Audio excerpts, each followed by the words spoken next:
Okay, तो हमारा आज का प्लान था कि हम मतलब ज्योग्राफी देखेंगे फटाफट, सारे कॉन्सेप्ट देखेंगे उसको जाने से पहले हम ना फटाफट थोड़ा मैपिंग देख लेते हैं before we go to the main hardcore topics, क्योंकि मैपिंग बहुत इंपॉर्टेंट है और इसके क्वेश्चन डायरेक्टली बन जाते हैं। ठीक है, तो इसको जल्दी जल्दी देख लेते हैं।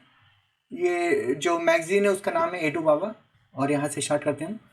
तो फटाफट देखते हैं, ये मतलब यूक्रेन रशिया का वार चल रहा है, तो ये टॉपिक हमेशा से ही न्यूज़ में रहता है।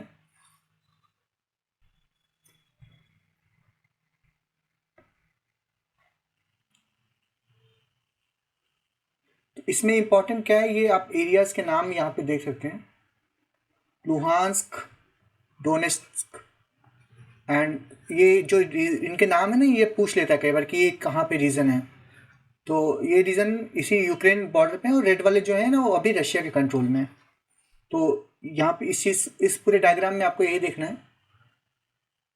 बाकी नेक्स्ट वन इसमें मेन इंपॉर्टेंट है आपका ये केर्च स्ट्रेट। केर्च स्ट्रेट कहाँ पे है? ये जो मतलब ब्लैक सी है, ब्लैक सी और सी ऑफ अजोव, यहाँ पे आप देख रहे हैं जो रशिया और यूक्रेन के बीच में एक है ना, ये सी ऑफ अजोव, ये इनको जो कनेक्ट करता है उसको बोलते हैं हम केर्च स्ट्रेट। तो आप इसका लोकेशन याद रखिए। केर्च स्ट्रेट किसको कनेक्ट करता है? सी ऑफ अजोव और ब्लैक सी को। ठीक है, सेम वे में अगर आप यहाँ पे देखेंगे, इस प्लेस की जो स्टेट्स है ना वो काफ़ी इंपॉर्टेंट है। एक है यहाँ पे बॉस्फोरस स्टेट। ये बॉस्फोरस किसको कनेक्ट करता है? आपके ब्लैक सी को और सी ऑफ मरमरा को। तो ये सी ऑफ मरमरा है, और सी ऑफ मरमरा और यहाँ पे एजियन सी है, इसको कनेक्ट करता है ये वाला, है ना, डैर्डेनल्स स्टेट।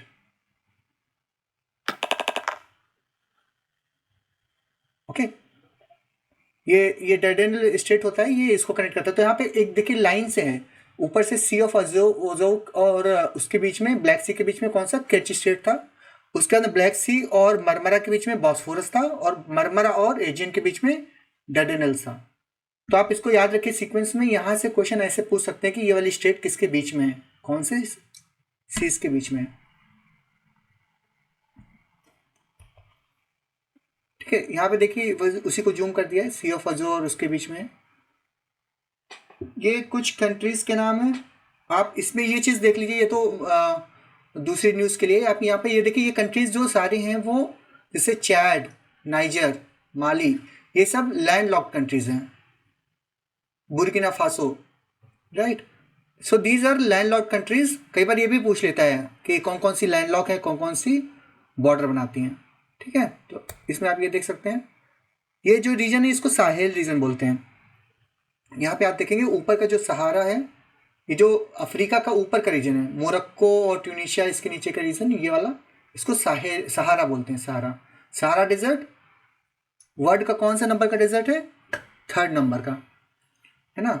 तो वर्ल्ड का 3rd लार्जेस्ट डेजर्ट होता है ये। फर्स्ट सेकंड कौन है? फर्स्ट है अंटार्कटिका, सेकंड है आर्कटिक, और 3rd पे आपका आता है सहारा। तो ये सहारा हमारा 3rd लार्जेस्ट डेजर्ट है, और अगर आपका हॉट डेजर्ट्स में देखें तो लार्जेस्ट है, क्योंकि अंटार्कटिका और आर्कटिक हमारे कोल्ड डेजर्ट्स हैं। उसी के नीचे का जो रीजन होता है उसको साहेल रीजन बोलते हैं। ये कंट्रीज हैं, यहाँ पे एक ट्रांजिशन जोन होता है डेजर्ट और नॉर्मल आपके ड्राई लैंड के बीच का। ये वाला जो डायग्राम है ये बहुत इंपॉर्टेंट है, क्योंकि हमारा इजराइल और जो वार चल रहा है ना, उसकी वजह से ये वाली चीज़ें। इसमें हाइफा पोर्ट कहाँ पे, देखिए हाइफा पोर्ट न्यूज़ पे इसलिए मार्क कर रखा है, ये यहाँ पे आपके इजराइल में है। ये भी पूछ सकता है हाइफा पोर्ट कहाँ पे आता है, तो वो आपके इजराइल में है।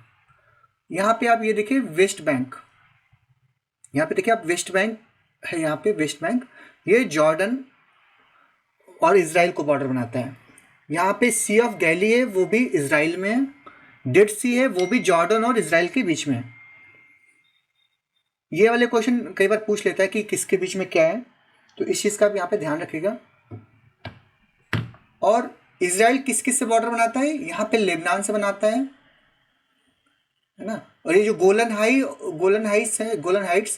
हाइट्स किससे? सीरिया और इजराइल के बीच में है गोलन हाइट्स। तो ये भी एक क्वेश्चन है, किसके बीच में आता है? गोलन हाइट्स सीरिया और इजराइल के बीच में। ऊपर लेबनान से बनाता है, इधर मेडिटेरियन सी से बनाता है, फिर इधर आपका जॉर्डन और फिर इधर आपका इजिप्ट। ये और जो इधर गाजा स्ट्रिप है वो किसको बनाता है? जो गाजा स्ट्रिप ये न्यूज़ ये यहाँ पे है जो न्यूज़ में था, वो इजराइल और इधर मेडिटेरियन बीच में है और इधर इजिप्ट है। तो ये इसीलिए वो उसमें न्यूज़ में रहता था कि इजिप्ट ने अपने बॉर्डर को क्लोज कर दिया टाइप का, तो वो यहाँ का बॉर्डर है यहाँ पे।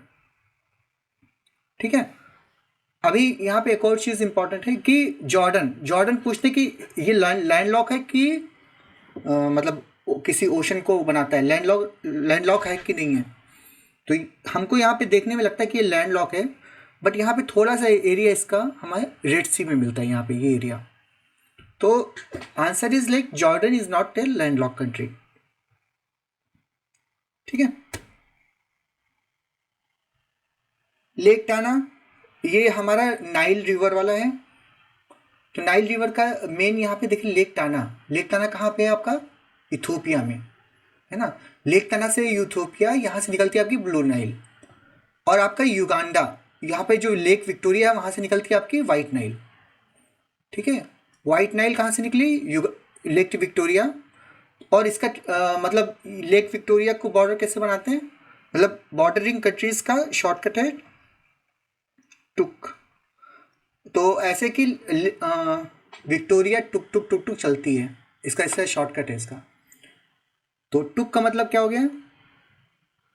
तंजानिया, युगांडा एंड केनिया, ये इसका शॉर्टकट है यहाँ लेक विक्टोरिया का। तो यहाँ से वाइट नाइल निकली, यहाँ से ब्लू नाइल निकली, और दोनों यहाँ पे सूडान में मिलते हैं। ये भी एक बार पीवाई को पूछा था कि कहाँ पे मीट होते हैं। सूडान का प्लेस है खोटुम, उसकी कैपिटल है वहाँ पे। और फिर उसके बाद में इसको नाइल, ये दोनों मिल जाती हैं तो उसको नाइल बोलते हैं, और फिर वो इजिप्ट में आते हैं। और इसके ऊपर कौन सा इजिप्ट में बड़ा डैम है? आसवान डैम।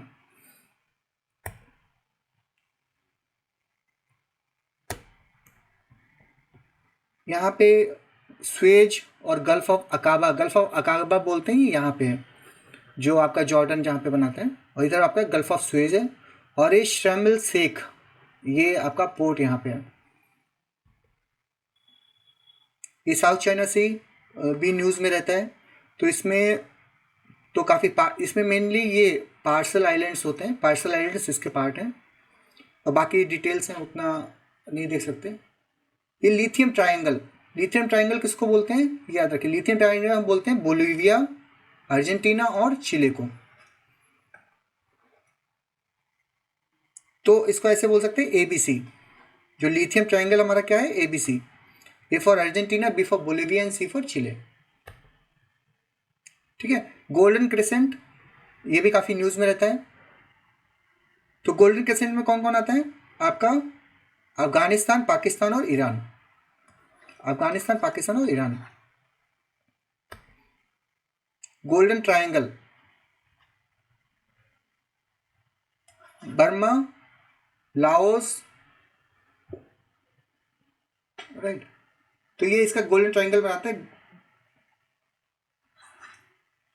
और ठीक है, नेक्स्ट अरल सी किसके बीच में है? कजाकिस्तान और उज्बेकिस्तान के बीच में। तो कजाकिस्तान और उज्बेकिस्तान के बीच में आपका आता है अरल सी। तो ये भी न्यूज़ में रहता है क्योंकि इसका जो साइज़ है वो श्रिंक हो रहा है। तो इसका शॉर्टकट है काजू। तो आप इसको ऐसे याद रखते हैं, KA काजू। के से कजाकिस्तान, यू से उज्बेकिस्तान।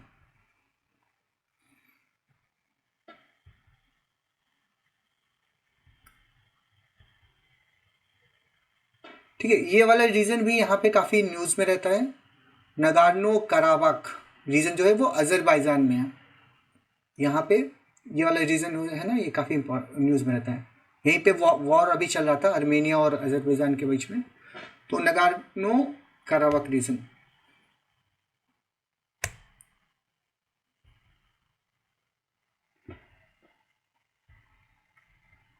ठीक है, यहाँ पे नॉर्डिक कंट्रीज किसको बोलते हैं? आपका नॉर्वे, स्वीडन, फिनलैंड, इन सबको। इसमें 2-3 टर्म्स होते हैं, वो हम अभी आगे डिस्कस करेंगे।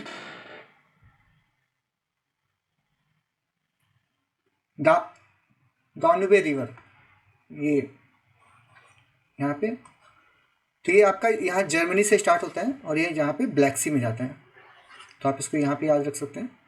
ये काफ़ी इंपॉर्टेंट रिवर है यूरोप की। अमेजॉन,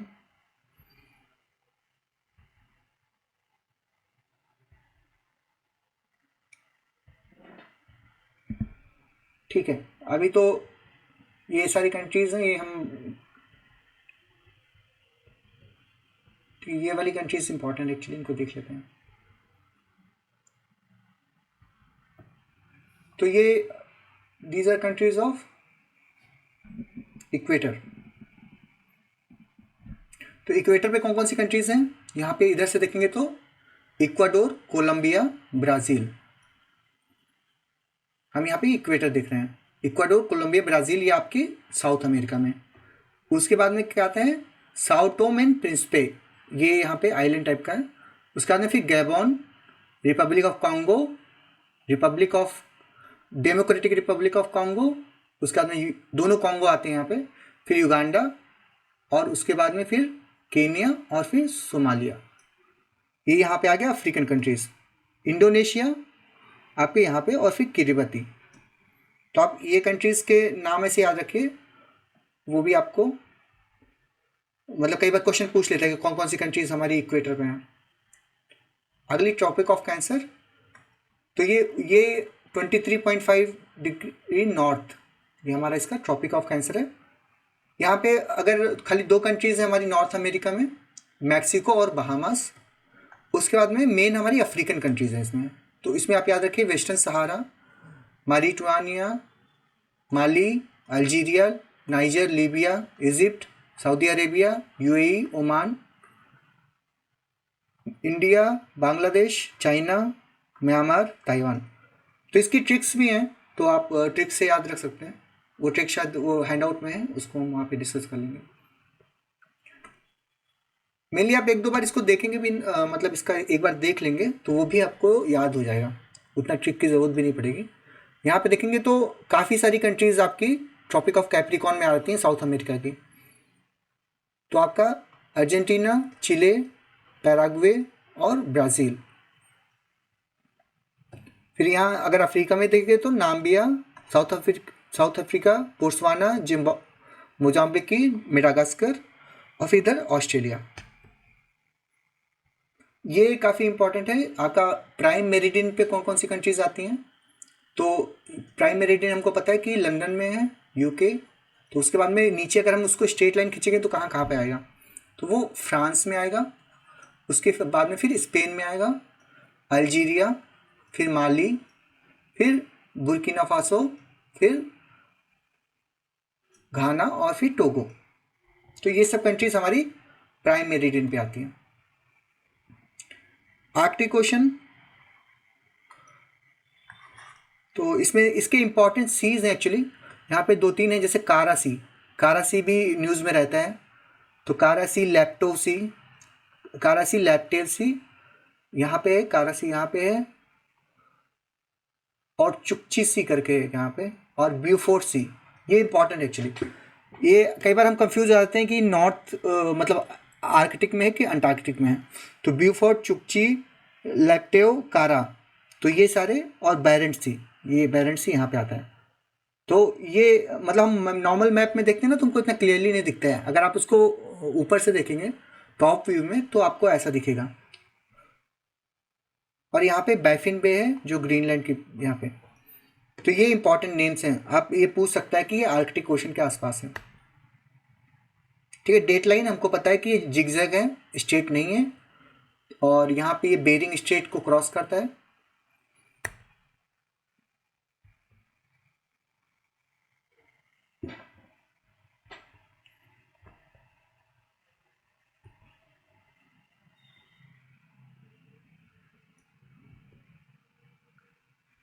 ओके, ठीक है, जल्दी जल्दी गो थ्रू कर लेते हैं। अगर हमें काम की कोई चीज़ दिखेगी तो हम उसको डिस्कस करेंगे, नहीं तो हम इसको स्किप कर देंगे। ये डेट लाइन पे अभी इंडिया का मैप आ गया यहाँ पे। तो इंडिया में कौन कौन सी कंट्रीज ट्रॉपिक ऑफ कैंसर पे हैं, कौन कौन सी स्टेट्स, तो ये इंपॉर्टेंट है। गुजरात, राजस्थान, यहाँ पे देखिए राजस्थान भी है इसका पार्ट, तो आप याद रखिएगा। गुजरात, राजस्थान, मध्य प्रदेश, छत्तीसगढ़, झारखंड, वेस्ट बंगाल, त्रिपुरा और मिजोरम। नॉर्थ ईस्ट के दो, त्रिपुरा और मिजोरम। फिर बांग्लादेश आता है इधर बीच में।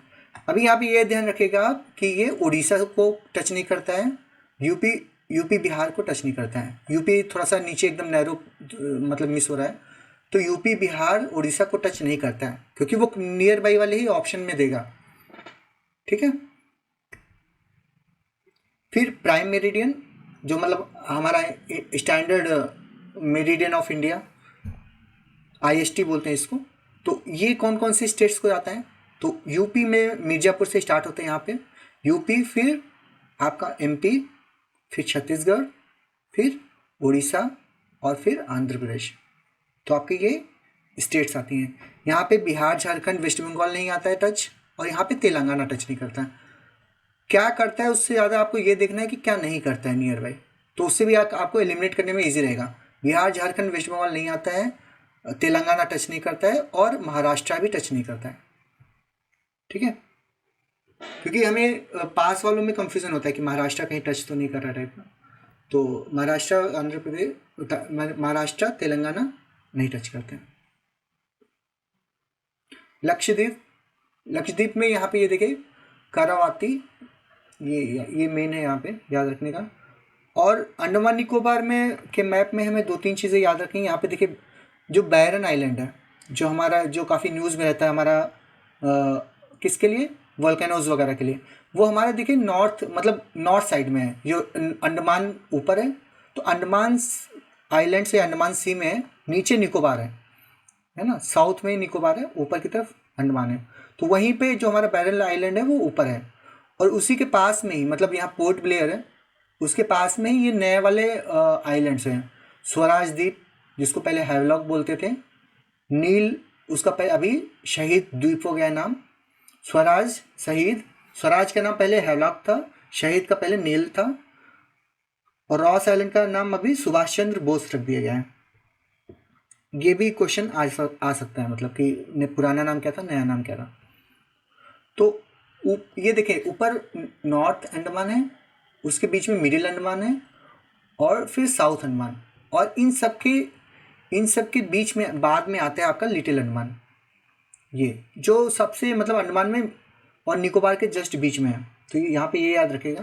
कई बार थोड़ा हम कंफ्यूज हो जाते हैं कि लिटिल अंडमान की लोकेशन कहाँ पे है। लिटिल अंडमान यहाँ पे है, साउथ अंडमान के बीच में है। साउथ अंडमान और आपके निकोबार के बीच में है आपका लिटिल अंडमान। ठीक है, और यहाँ पे डंकन पैसेज ये आपके साउथ अंडमान और लिटिल अंडमान के बीच में आता है। डंकन पैसेज ये याद रखिएगा, साउथ और लिटिल के बीच में डंकन पैसेज है।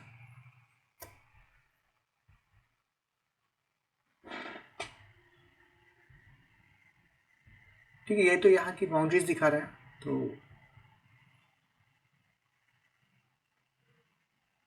और यहाँ पे ये भी आता है क्वेश्चन, कितनी कोस्टल स्टेट्स हैं, तो ये भी आप यहाँ पे काउंट कर सकते हैं। हमारे पास कितनी कोस्टल है? एक गुजरात, दूसरी महाराष्ट्र, तीसरी कर्नाटका, चौथी यहाँ पे गोवा, केरला,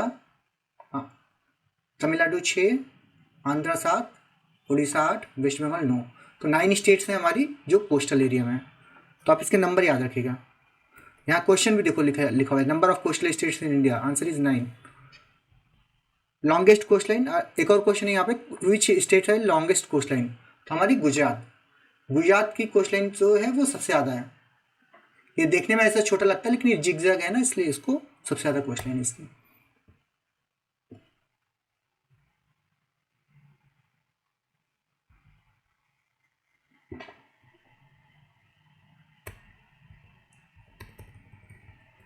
ठीक है, ये एक हमने कंप्लीट कर लिया। अब हम ऐसे 3-4 हैं, वैसे अभी हम उसको करने बैठेंगे तो काफ़ी समय लग जाएगा। अभी हम फटाफट वर्ड ज्योग्राफी के कुछ कॉन्सेप्ट देख लेते हैं, उसके बाद में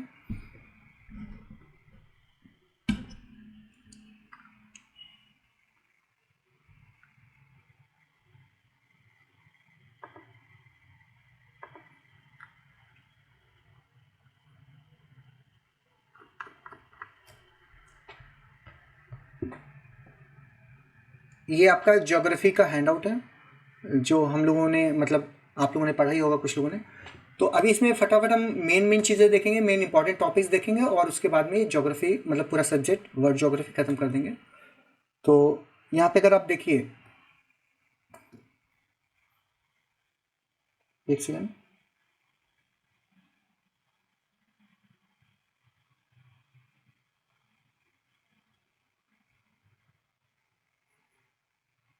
क्या आप लोगों को दिखने में स्क्रीन नहीं दिख रही क्या? कॉन्सेप्ट देखेंगे। तो फर्स्ट टॉपिक था हमारा यूनिवर्स।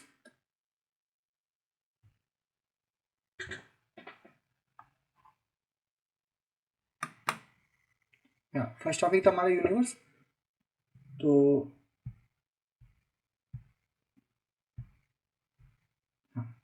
ठीक है, यूनिवर्स में बेसिक कॉन्सेप्ट सबसे पहले किसने दिया था? इसका मेन हमारा जो पहला नाम आता है वो कॉम्पिटेटिव वेफन। आप कॉम्पिटेटिव वेफन का याद रखें कि इन्होंने फर्स्ट साइंटिफिक थ्योरी दी थी ओरिजिन ऑफ द प्लैनेट का। तो कॉम्पिटेटिव वेफन first scientific theory of planet. आप इस डायग्राम को अच्छे से याद रखें, खाली इसका ही मतलब यहीं से क्वेश्चन आपका बन जाएगा, उतना डिटेल में नहीं पूछेगा वो। तो दिस विल बी सफिशिएंट कि किसने क्या थ्योरीज दी थी। तो यहाँ पे मोनिस्टिक कॉन्सेप्ट और ड्यूअलिस्टिक कॉन्सेप्ट। तो यहाँ पे मोनिस्टिक कॉन्सेप्ट किसने दिया था? इमैनुअल कैंट का नेबुलर हाइपोथेसिस, लाप्लास का नेबुलर हाइपोथेसिस, ये दोनों जो हमारे मोनिस्टिक कॉन्सेप्ट हैं। और ड्यूअलिस्टिक में क्या क्या है? चैम्बरलेन मॉल्टन्स का एक कॉन्सेप्ट है वो प्लैनेटेसिमल हाइपोथेसिस। उसके बाद में फिर James gene and Harold Jefferies का टाइडेबल हाइपोथेसिस, और एच एन रसेल और का बाइनरी स्टार थ्योरी। ये जो तीन है यहाँ पे और दो यहाँ पे, इनके नाम ही पूछेगा, उससे ज़्यादा डिटेल में नहीं पूछेगा किसने क्या दिया था। इवन अगर पूछता भी तो आप उसके नाम से आप मतलब एज्यूम कर सकते हैं। नेबुलर हाइपोथेसिस मतलब कि पहले नेबुला था, उसके बाद में उसमें से सारी चीज़ें बनी। ठीक है, बिग बैंग थ्योरी इंपॉर्टेंट है, इसके नाम इंपॉर्टेंट है, पहले पीवाईक्यू में आया हुआ है। एक्सपैंडिंग यूनिवर्स का कॉन्सेप्ट किसने दिया था? ये क्वेश्चन था, उसका नाम है जॉर्ज लेमाइटर। जॉर्ज लेमाइटर ने आपके एक्सपैंडिंग यूनिवर्स का कॉन्सेप्ट दिया था, और उसके ऊपर ही आगे काम किया था आपके रॉबर्ट वेनेगर ने। ठीक है, हमारा जो पहले हमारा मतलब इसमें हमारी गैलेक्सी पर यूनिवर्स है, यूनिवर्स के अंदर क्या होता है? गैलेक्सीज होती हैं। एक्सपैंडिंग यूनिवर्स हमने बोला तो यूनिवर्स है, उसके अंदर गैलेक्सीज होती हैं। इसमें ही हमारी जो गैलेक्सी उसका नाम है मिल्की वे। इस हर गैलेक्सी का एक शेप होता है। तो यहाँ पे आप देखेंगे तो अलग अलग शेप की गैलेक्सीज आपको दिखेंगी। तो एक कोई होती है स्पाइरल गैलेक्सी, आप इसमें देख सकते हैं spiral Galaxy, elliptical Galaxy, irregular Galaxy. जिसका कोई शेप नहीं होता उसको हम इरेगुलर गैलेक्सी बोल देते हैं। तो हमारी जो मिल्की वे गैलेक्सी उसका शेप क्या है? Barred spiral galaxy. तो हमारी ये जो स्पाइरल गैलेक्सी है इस ऐसी हमारी गैलेक्सी है आपका मिल्की वे।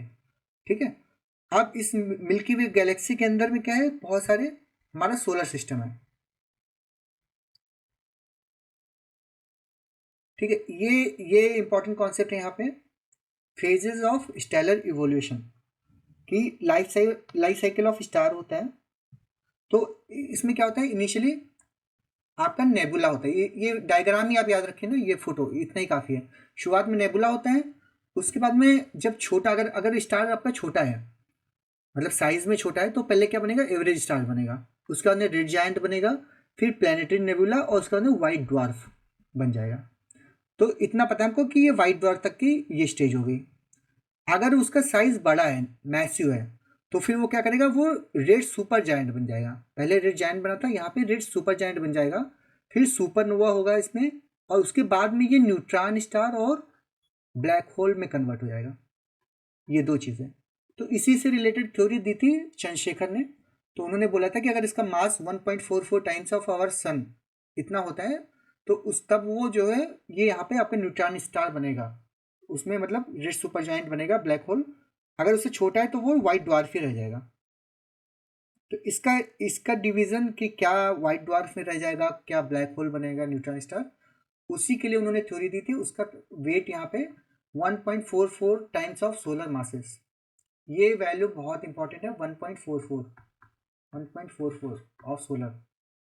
यही हमारी चंद्रशेखर लिमिट बोलते हैं इसको, चंद्रशेखर लिमिट। और ये क्या डिसाइड करता है हमारा कि कोई वाइट ड्वार्फ रह जाएगा। अगर आपका लेस देन 1.44 है तो आपका वाइट ड्वार्फ ही रहेगा। अगर मोर देन दिस है तो ये सुपरनोवा होगा और वो न्यूट्रॉन स्टार या ब्लैक होल में कन्वर्ट हो जाएगा।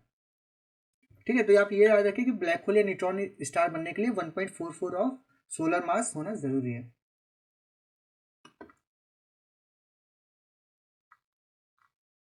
ठीक है, ग्रेट बियर होता है, उसको उषा मेजर भी बोलते हैं।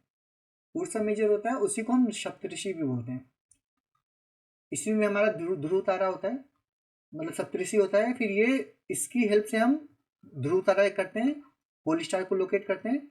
और पोल स्टार को लोकेट करने से हमें नॉर्थ और साउथ का पता चलता है, अर्थ का नॉर्थ पोल। ध्रुव तारा किस तरफ होता है? नॉर्थ पोल की तरफ। ठीक है, प्रॉक्सिमा सेंचुरी, ये काफ़ी इंपॉर्टेंट नाम है, आप याद रखिए। प्रॉक्सिमा सेंचुरी क्या है? Nearest star to the our sun. तो हमारे सन के पास का, सन हमारा क्या है? ओनली स्टार है हमारा मिल्की वे का। उसका जो नियरेस्ट स्टार है वो प्रॉक्सिमा सेंचुरी है। प्रॉक्सिमिटी मतलब नज़दीक, तो नज़दीक का स्टार क्या हो गया हमारा? Proxima Centauri. बेटल ग्वीज, ये भी काफ़ी इंपॉर्टेंट है। ये भी एक प्रोमिनेंट स्टार है जो 700 लाइट ईयर्स अवे है। इसको हब्बल टेलीस्कोप ने देखा था, इसलिए ये इंपॉर्टेंट होता है। Second star of the sun, as the second star after the सन।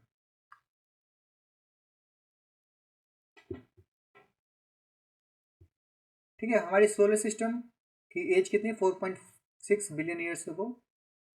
फिर ये नाम काफ़ी इंपॉर्टेंट है, निकोलस कॉर्पेनिकस। इन्होंने हेलियोसेंट्रिक थ्योरी दिया। हमने शायद लास्ट क्लास में डिस्कस किया था हेलियोसेंट्रिक क्या होता है, जियोसेंट्रिक क्या होता है। हेलियोसेंट्रिक आपका ये बोलता है कि आपका जो सन है वो सेंटर में है। तो ये पहले हमारा ये होता था कि जियोसेंट्रिक होता था। सब लोग बोलते थे कि हमारे जो अर्थ है वो बीच में है, सन और बाकी सब उसके चक्कर लगाते हैं, तो वो जियोसेंट्रिक थी। लेकिन इन्होंने, निकोलस कॉर्पेनिकस ने बोला कि हमारा जो सन है वो सेंटर है, अर्थ इसके चारों तरफ घूमता है। बाकी यहाँ पे गोल्डीलॉक जोन्स क्या होते हैं? हैबिटेबल जोन्स होते हैं। यहाँ पे पास में जाएंगे तो बहुत गर्म रहेगा, यहाँ पे जाएंगे बहुत ठंडा रहेगा। तो बीच का जो जोन होता है उसी को हम गोल्डीलॉक जोन बोलते हैं। इसमें ही हमारा मार्स भी आता है, इसीलिए हम बोलते हैं कि हमारा मंगल ग्रह पे जीवन संभव है। हम यहाँ पे पॉसिबिलिटी काफ़ी कम है क्योंकि बहुत कोल्ड है, यहाँ पे बहुत हॉट है। तो दिस इज हैबिटेबल जोन। तो आप ये भी क्वेश्चन आ सकता है गोल्डीलॉक जोन में कौन कौन सी वो आते हैं? तो मार्स, मतलब मार्स और अर्थ। सन सन का आप खाली जो मतलब हैंडआउट्स में जो इमेजेस मैंने अटैच करी है ना, उनको ही एटलीस्ट आप रिवाइज कर लेंगे तो आपका काफ़ी कुछ क्लियर हो जाएगा। तो यहाँ पे दो तीन चीज़ें हैं।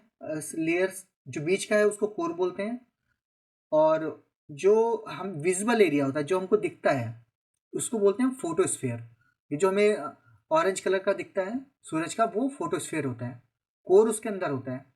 और जो उसके बाहर का लेयर होता है, मतलब बाहर का लेयर जो इनविजिबल है, ऐसे चारों तरफ होता है, वो उसको हम कोरोना बोलते हैं, कोरोना। ठीक है, और इसका टेम्परेचर काफ़ी ज़्यादा होता है। इसका टेम्परेचर इवन आपके सरफेस से ज़्यादा होता है।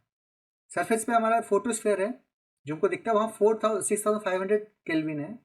ये यहाँ पे 5 लाख केल्विन के पास हो जाता है कोरोना में।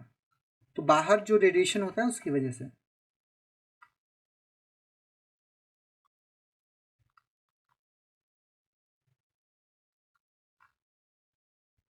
ठीक है, ये छोटे छोटे कॉन्सेप्ट हैं। पेरीहेलियन, एफेलियन। पेरीहेलियन मतलब जहाँ पे earth is closest to the सन।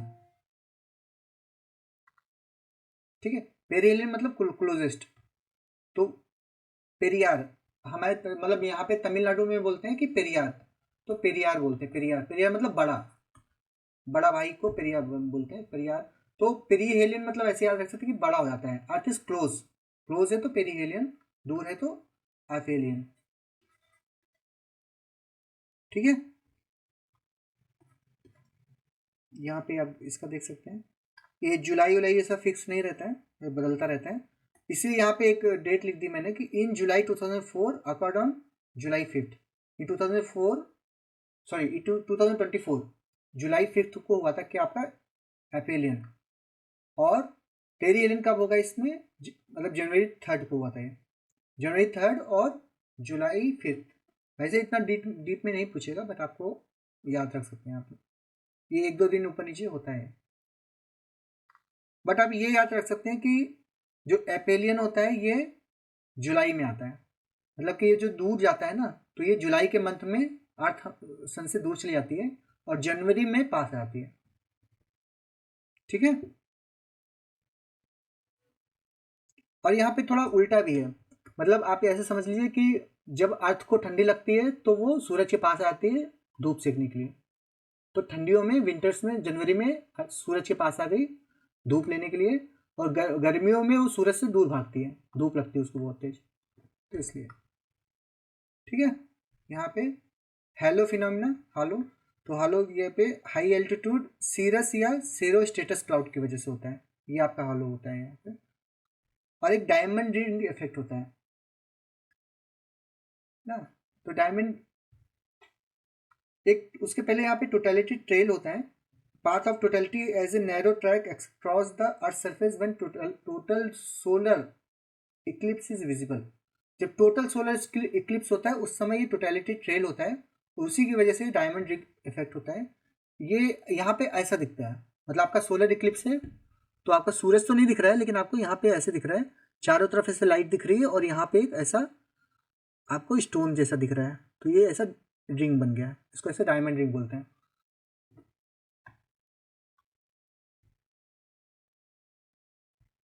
लेकिन ये डायमंड रिंग ये इफेक्ट कब होता है वो इंपॉर्टेंट है, ये आपका टोटल सोलर इक्लिप्स के टाइम पे होता है।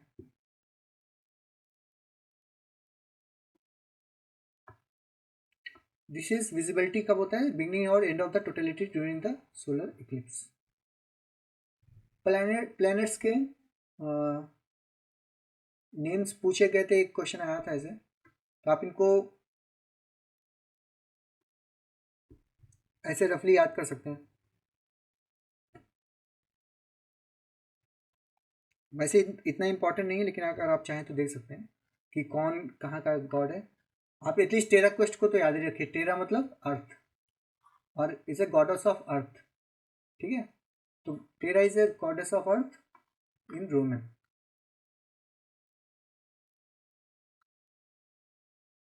ठीक है, ये समरी टेबल है, इतना ही आप पढ़ लेंगे ना तो काफ़ी हो जाएगा, आपको इंडिविजुअल प्लैनेट्स में पढ़ने की ज़रूरत नहीं है। तो इसमें खाली मेन इंपॉर्टेंट चीज़ है कि ये डायरेक्शन क्लॉकवाइज, सारी जो सारे सारी जो क्या बोलते हैं प्लैनेट्स हैं वो एंटी क्लॉकवाइज घूमते हैं। क्लॉकवाइज मतलब घड़ी की दिशा में, एंटी क्लॉकवाइज मतलब इधर अपोजिट में, तो सारे ऐसे घूमते हैं एंटी क्लॉकवाइज। खाली दो है, वीनस और आपका यूरेनस, यही खाली दो हैं वो जो आपके क्लॉकवाइज घूमते हैं। फिर प्लैनेट 2006 में इसको ड्वार्फ प्लैनेट कर दिया था प्लूटो को। ये इंपॉर्टेंट यहाँ पे साइज का ऑर्डर, स्मॉलेस्ट टू लार्जेस्ट में आपका जुपिटर, सैटर्न, यूरेनस, नेपच्यून, अर्थ, वेनस, मार्स, मर्क्यूरी, तो आपका ये साइज में आ गया। मास में देखेंगे तो जुपिटर, सैटर्न, नेपच्यून, यहाँ पे देखिए यूरेनस और नेपच्यून का लोकेशन यहाँ पे बदल रहा है। अगर आपने साइज में देखा तो यूरेनस बड़ा था नेपच्यून से, थर्ड था और ये फोर्थ, यहाँ पे ये उल्टा हो गया। जुपिटर, सैटर्न तो उसी लोकेशन में है, साइज मास मतलब मास में आपका नेपच्यून ऊपर आ गया और यूरेनस पीछे हो गया। ठीक है, डेंसिटी में अर्थ की सबसे ज़्यादा डेंसिटी है, आप ये याद रखिए, अर्थ के बाद में मर्क्यूरी की, अर्थ की डेंसिटी सबसे ज़्यादा है, उसके बाद मर्क्यूरी, फिर वीनस, मार्स, और सबसे कम किसकी है, सैटर्न की। अर्थ की डेंसिटी सबसे ज़्यादा है, सबसे कम सैटर्न की है। और सबसे ज़्यादा ग्रेविटेशनल फोर्स किसका है, जुपिटर का, क्योंकि उसका मास सबसे ज़्यादा है, जिसका मास सबसे ज़्यादा होगा उसका ग्रेविटेशन फोर्स भी ज़्यादा होगा। मर्क्यूरी, अब ये इंडिविजुअल आ गया, ये तो मतलब इसकी ज़रूरत नहीं है, फटाफट आप यहाँ पे सोल्स्टाइस एंड इक्विनॉक्सेस, तो ये भी हमको पता ही है। कब कब क्या आता है। समर सोल्स्टिस जून 21 और विंटर वाला दिसंबर 22, इक्विनॉक्सेस मार्च 21 एंड सितंबर 23। ये प्लस माइनस एक दिन होता है। और ये इक्विनॉक्सेस कब होता है? जब वो इक्वेटर के ऊपर होता है। सन जो है इक्वेटर के ऊपर होता है।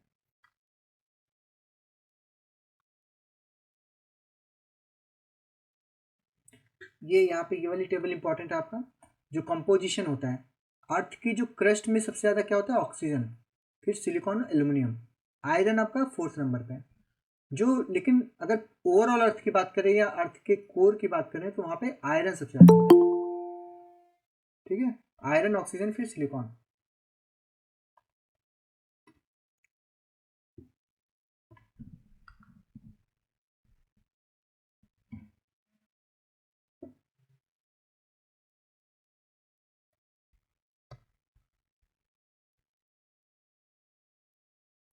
मून, मून में दो तीन कॉन्सेप्ट हमारे, मतलब दो तीन चीज़ें इंपॉर्टेंट है आपका। सुपर मून, सुपर मून जब वो बड़ा साइज होता है, अराउंड 14% और इंक्रीज होता है, जब वो अर्थ के काफ़ी क्लोज होता है तब उसको सुपर मून बोलते हैं। ब्लड मून और ब्लू मून, ये इंपॉर्टेंट है। During the total lunar Eclipse होता है, उस समय मून रेड अपीयर होता है, उसको ब्लड मून बोलते हैं। Blue moon is additional moon in that occurs in the sub division of a year, either third or fourth full moons in a season of the second full moon in a single calendar month। मतलब अगर आपका जो third of 4 full moons of the season और second full moon in a single calendar month, अगर ऐसा होता है तो ये एक एडिशनल ब्लू मून होता है। उस एडिशनल फुल मून होता है, उसको हम ब्लू मून बोलते हैं। तो ब्लू मून हमारे एडिशनल मून की वजह से, और ब्लड मून जो है वो हमारे रेड कलर की वजह से, और साइज बड़ा होता है तो हम उसको सुपर मून बोलते हैं।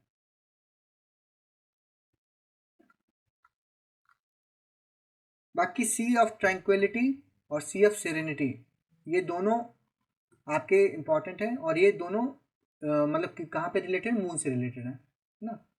तो ये जो सी ऑफ सेरेनिटी है वो मून के नियर साइड में है, और ये भी मून के नियर साइड में, दोनों मून के नियर साइड ही हैं actually. Asteroid, Rocky surface, comet जिसमें पूछ होती है। फिर ये वाला डिवीजन आप याद रखिए, यहाँ पे इंपॉर्टेंट है। मेट्रॉइड्स, जब जब वहाँ बाहर होता है तो उसको मेट्रॉइड बोलते हैं, है ना। उसके अंदर में फिर अंदर मतलब एटमॉस्फेयर में हुआ तो ये ऐसे इसकी पूछ बन जाती है, तब उसको मिट्योर बोलते हैं। और फिर जब उसका बचा हुआ हिस्सा जो अर्थ से टकरा जाता है उसको मिट्योराइट बोलते हैं। तो ये लास्ट में पहले डी था और आते आते यहाँ पे टी हो गया। तो आप ऐसे याद में रखिए, ऐसे भी सीक्वेंस में याद रखते हैं। पहले अल्फ़ाबेटिकली पहले डी आएगा ऊपर में, और फिर नीचे गिरते गिरते वो टी तक पहुँच जाता है। ठीक है, तो इसमें बीच में ओ आएगा, मिट्योर। तो पहले डी आया पहले, फिर ओ आया और फिर टी आया। ठीक है, स्पेस से ये उसकी जर्नी स्टार्ट हुई, पहले डी को क्रॉस किया, फिर ओ को क्रॉस किया और टी को क्रॉस किया।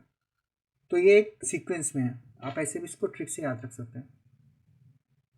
ठीक है, रेड शिफ्ट और ब्लू शिफ्ट, स्पेस में कोई चीज़ अगर बाहर दूर की तरफ जा रही होती है, तो अगर बाहर की तरफ जा रही हो तो उसको हम रेड शिफ्ट फिनोमेना कहते हैं, है ना। तो और अगर कोई चीज़ पास आ रही है तो हम उसको ब्लू ब्लू शिफ्ट बोलते हैं। तो आप इसको ऐसे भी याद रख सकते हैं कि मतलब कोई भी पर्सन है अगर आपसे दूर जा रहा है तो आप वो रेड फ्लैग बना सकते हैं उसको, कि वो रेड फ्लैग है। तो that is something going away is red flag, red shift, blue shift. ठीक है, और हो रहा आपका ऐसा होता है, ये हमें ये पोल्स पे होता है एक्चुअली। ये क्या है? These are pulsars. ये काफ़ी रेडिएटिंग बीम होती हैं और बहुत स्पीड में ये रोटेट होती हैं एक्चुअली। इनको किसने डिस्कवर किया था? Jacqueline Jocelyn Bell Burnell and Antony Hewish. तो Burnell and Hewish sorry, earth, ये तो हमको पता ही है, कॉमन चीज़ें हैं। ये हमने डिस्कस कर लिया था कौन कौन सी जाते हैं। तो यहाँ पे एक ट्रिक भी लिखी हुई है, तुम सब फ्रांस गए, तुम सब फ्रांस गए। ये आपका प्राइम मेरिडियन वाली सिटीज़ होगी, कंट्रीज। ये डेट चेंज वाला ये इंपॉर्टेंट एक्चुअली। अगर ईस्ट टू वेस्ट, अगर हम वेस्ट टू ईस्ट जाएंगे तो हमें डे गेन होता है, अगर वेस्ट टू ईस्ट जाएंगे तो लॉस होता है। तो आप इसे डायरेक्शन से आप ऐसे याद रख सकते हैं। तो मतलब कि अगर आप यहाँ पे आपने न्यू ईयर किया रशिया में और उसके बाद अमेरिका गए तो आपको फिर से न्यू ईयर करने को मिलेगा।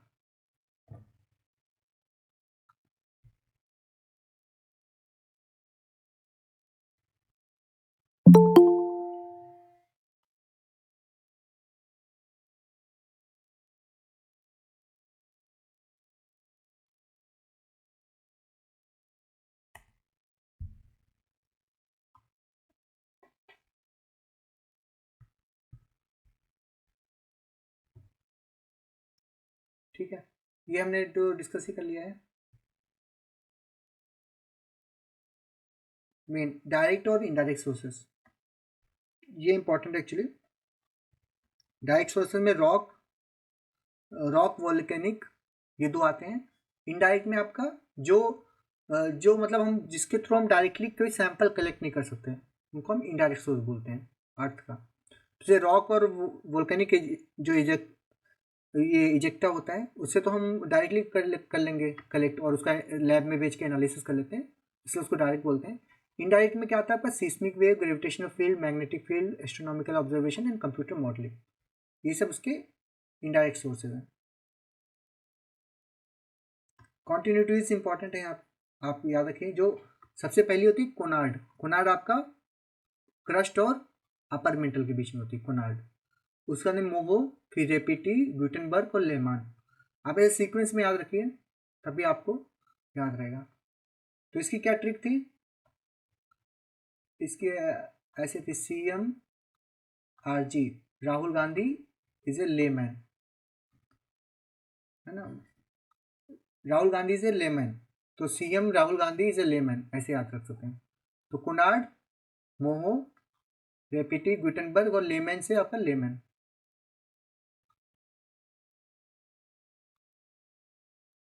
ठीक है, वोल्केनोस, तो यहाँ पे एक टर्म है कैल्डरा, ये सबसे ज़्यादा मतलब काफ़ी एक्सप्लोजिव होता है। तो तो यहाँ पे पहले स्टीप कोन बनता है और ये फिर कोन भी कोलैप्स होकर कैल्डरा बना देता है, तो वो ऐसे बन जाता है इस टाइप का। एसिडिक लावा और बेसिक लावा ये काफ़ी इंपॉर्टेंट है, मतलब इसमें से क्वेश्चन आ सकता है। तो एसिडिक लावा में क्या प्रॉपर्टी होती है कि वो हाईली विस्कोसिटी होता है, विस्कोसिटी बहुत ज़्यादा होती है, सिलिका ज़्यादा होता है, सिलिका ज़्यादा होता है इसलिए वो एसिडिक होता है।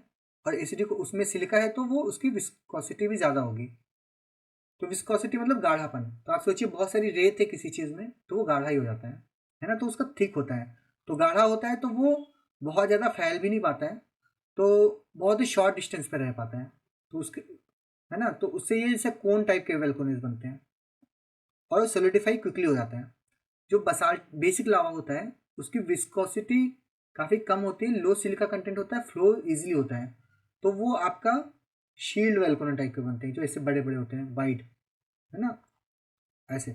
ये वाला शील्ड इससे बनेगा और जो एसिडिक वाले से आपके ऊपर वाले बनेंगे, तो ये भी आप इसे कनेक्ट कर सकते हैं। एक्सक्लूसिव लैंडफॉर्म्स, एक्सक्लूसिव लैंडफॉर्म मतलब जो वोल्केनो के बाहर होते हैं। तो जैसे आप यहाँ पे ऊपर देखिए crater of mount Fuji Japan, ये आपका क्रेटर हो गया, ऐसे गड्ढा झील होती है, या इसमें पानी भर जाता है तो उसको क्रेटर लेक बोलते हैं। Caldera lake of mount Mazama and lava dome of volcanic vent. ठीक है, तो ये यहाँ पे ये देखिए शील्ड वोल्केनो, शील्ड वोल्केनो जो होता है आपका वो सबसे ज़्यादा ऐसे बन जाता है, शील्ड, शील्ड की तरफ मतलब काफ़ी वाइड होता है। सिंडर कोन ऐसे थोड़ा स्टीप होता है और फिर कंपोजिट वोल्केनो इस शेप का होता है।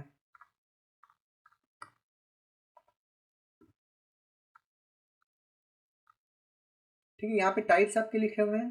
तो शील्ड, कंपोजिट, हाँ इसके एग्जाम्पल एटलीस्ट आप याद रखिएगा ना, उस वो इम्पोर्टेंट है आपका। तो एक्टिव वोल्केनोस के एग्जाम्पल है आपका माउंट किलिवा, माउंट किलिवा कहाँ पे, USA में है, माउंट एटना इटली। डोरमेंट में आपके आते हैं माउंट किलिमंजारो तंजानिया में और डामा वांट ईरान। एक्सटिंक्ट मतलब जो काफ़ी सालों से हुआ नहीं इरप्शन, उसमें चिम्बोर Chimborazo Ecuador. Chimborazo is example of extinct volcano, ये इंपॉर्टेंट है यहाँ पे। शील्ड वोल्केनो का एग्जाम्पल आपका माउना लोआ हवाई यूएसए। तो माउना लोआ जो है वो शील्ड वोल्केनो मतलब काफ़ी वाइड है। कंपोजिट वोल्केनो का एग्जाम्पल माउंट फिजी और mount Vesuvius, Fuji in Japan and Vesuvius in Italy. Cinder cone का एग्जाम्पल आपका प्यूरिक्विटिन मैक्सिको, ठीक है। Super volcano submarine mud volcano, तो ये तो इतना इंपॉर्टेंट नहीं है, खाली ये वाले ऊपर वाले ज़्यादा इंपॉर्टेंट है यहाँ पे, ठीक है। ये कुछ लैंड फॉर्म्स हैं, तो ये इंपॉर्टेंट है एक्चुअली, आप यहाँ पे आप ऐसे देख सकते हैं। तो जो इसको इंट्रूसिव लैंड फॉर्म बोलते हैं, क्योंकि इंट्रूसिव मतलब अर्थ के नीचे होते हैं। ऊपर जो होते हैं जैसे आपके ये शेप हो गया या आपका कैल्डरल लेक हो गया, यहाँ पे जो मड फ्लो हो गया, ये सब आपका एक्सट्रूसिव हो गया। लेकिन वोल्केनो के नीचे अंदर जो होते हैं उसको इंट्रूसिव बोलते हैं। तो उसमें क्या क्या होता है आपका, तो यहाँ पे मैग्मा चैम्बर होता है, यहाँ से ऐसे जो वर्टिकल जाता है उसको डाइक बोलते हैं ऐसे, और उसके बाद में जो हॉरिजेंटल होता है उसको सिल बोलते हैं, सिल। ऐसे डोम टाइप का होता है उसको बैल्थोलिथ बोलते हैं। और सॉस्टर शेप में लोकोलिथ, लोकोलिथ और लेपोलिथ, ये दो में काफी कंफ्यूजन होता है।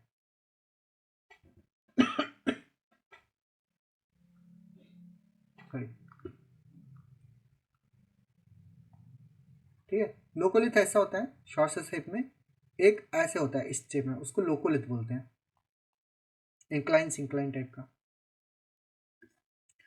ठीक है। इस चीज में प्राइमरी सेकेंडरी लव रेले वेव्स, ये इंपॉर्टेंट है एक्चुअली। दो टाइप की होती है, बॉडी वेव्स और सरफेस वेव्स। बॉडी वेव्स जो बॉडी में ट्रेवल करती हैं, सरफेस ओनली सरफेस वेव। तो बॉडी वेव के तो प्राइमरी सेकेंडरी, सरफेस के लव और रिले। तो इनके कैरेक्टरिस्टिक्स इंपॉर्टेंट है। जो प्राइमरी वेव होती है वो साउंड वेव की तरह होती है और एक लॉन्गिट्यूडिनल चलती है। सेकेंडरी वेव जो होती है वो लाइट वेव की तरह होती है, वो ट्रांसवर्स डायरेक्शन में करती है, ठीक है। इसका शैडो जोन होता है और इसका ये भी होता है कि ये केवल यहाँ पे जो कोर होता है वो सॉलिड होता है, तो इसमें आपका सॉलिड में ट्रेवल नहीं कर पाती, केवल लिक्विड में ट्रेवल करती है, इसकी वो होती है, मतलब ये प्रॉपर्टी होती है। सरफेस वेव्स आपका लव वेव्स और रिले वेव्स, ठीक है। Love waves shaking, horizontal shaking होता है, रिले वेव में रोल होता है। तो R for Rayleigh, R for roll, roll आप ऐसे याद रख सकते हैं। और शेकिंग हैंड शेक करते हैं प्यार से, तो उसको लव लव वेव्स बोलते हैं, तो आप उससे रिलेट कर सकते हैं शेकिंग लव। सिस्मोमीटर में हम अर्थक्वेक वेव्स को रिकॉर्ड करते हैं। रिंग ऑफ फायर कहाँ पे है आपका, सर्क्यू पैसिफिक बेल्ट होता है रिंग ऑफ फायर, ये भी अर्थक्वेक और वोल्केनिक एक्टिविटीज के लिए काफी फेमस है। कॉन्टिनेंट, इनका साइज से ये ऑर्डर है, ये काफी इंपॉर्टेंट है। Asia, Asia, Africa, North America, South America, Antarctica, Europe, Australia. तो Australia is the lowest one, तो उसके ऊपर एशिया। हमें ये याद रखना है यूरोप मतलब बड़ा है ऑस्ट्रेलिया से, और उन दोनों से भी बड़ा है ये मतलब ऊपर के तो याद रहते हैं एशिया, उसके बाद अफ्रीका भी याद रहता है, फिर north America, South America, Antarctica, फिर यूरोप, फिर ऑस्ट्रेलिया, ये सीक्वेंस याद रखिए। लास्ट के चार याद रखिए। और दो 5 कंट्रीज हैं जो एशिया और यूरोप दोनों में आती हैं, जॉर्जिया, अजरबैजान, कजाकिस्तान, रशिया, तुर्की है। ये 5 कंट्रीज ऐसी हैं जो यूरोप में भी आती हैं और एशिया में भी आती हैं। माउंटेन्स, ये कुछ एग्जाम्पल हैं, आप एग्जाम्पल ऐसे याद रख सकते हैं, आप इनको पढ़ लेना एग्जाम्पल, ये इंपॉर्टेंट एक्चुअली, इनका एग्जाम्पल कहाँ कहाँ पे क्या है। सेवन समिट, वो मैंने ग्रुप में भेज दिया था। सेवन समिट ये यहाँ की पीक्स हैं मतलब हाईएस्ट, तो इसको भी एक मतलब हाइट वाइज हमको याद रखना है, तो उसकी मैंने ट्रिक उस ग्रुप में डाल दी है, आप देख लेना। प्लेट्यूज, वैलीज, तो वैलीज में भी आप खाली ये वाली टेबल मतलब इस टेबल को आप याद रख लेना, नहीं काफ़ी है। और ये मैंने जो रेड रेड का रखा है उसको। तो इस क्लास के बाद में ना आप इस पीडीएफ को एक बार फटाफट देख लेना, तो उससे भी काफ़ी काम आपका हो जाएगा। बाकी यहाँ पे डेजर्ट के टाइप्स हॉट है या ड्राई है, तो ये भी आप जल्दी जल्दी देख सकते हैं। बहुत डिटेल नहीं देखना है, खाली उनके टाइप देख के ये वाली टेबल भी याद कर सकते हैं। इसको भी मैंने ऐसे डिवाइड कर दिया था हॉट डेजर्ट्स में। तो हॉट डेजर्ट एक जगह पे है, कोल्ड डेजर्ट एक जगह पे है। खाली आप ये याद रखिए पैटागोनिया है वो कोल्ड डेजर्ट है। हमको कंफ्यूजन हो जाती है कि वो कहीं हॉट तो नहीं है। गोबी तो पता है, गोबी भी कोल्ड है और पैटागोनिया कोल्ड है।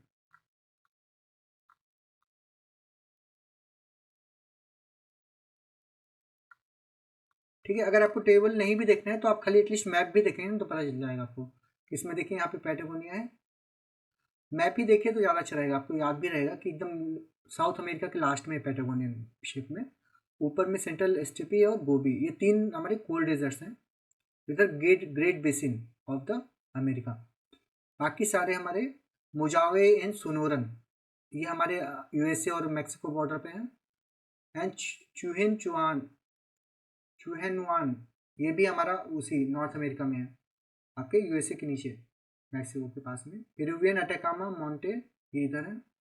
नाम्बिब और कलाहारी डेजर्ट, ये दोनों हॉट डेजर्ट्स हैं। ड्राई कलाहारी जो है हमारा ड्राई डेजर्ट की बजाय हम इसको ड्राई सवाना ज़्यादा बोलते हैं, तो ड्राई सवाना में काउंट होता है। फिर ऑस्ट्रेलियन डेजर्ट, ये आपका ड्राई सवाना में काउंट होता है।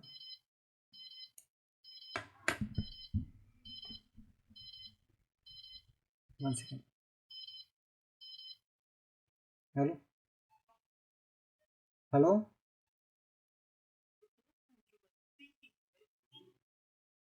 बोलो, हाँ बोलो।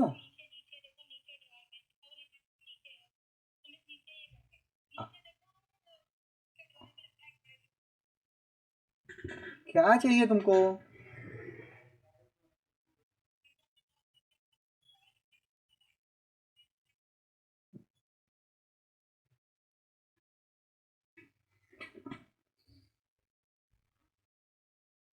मिल गया?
हेलो, हाँ सॉरी।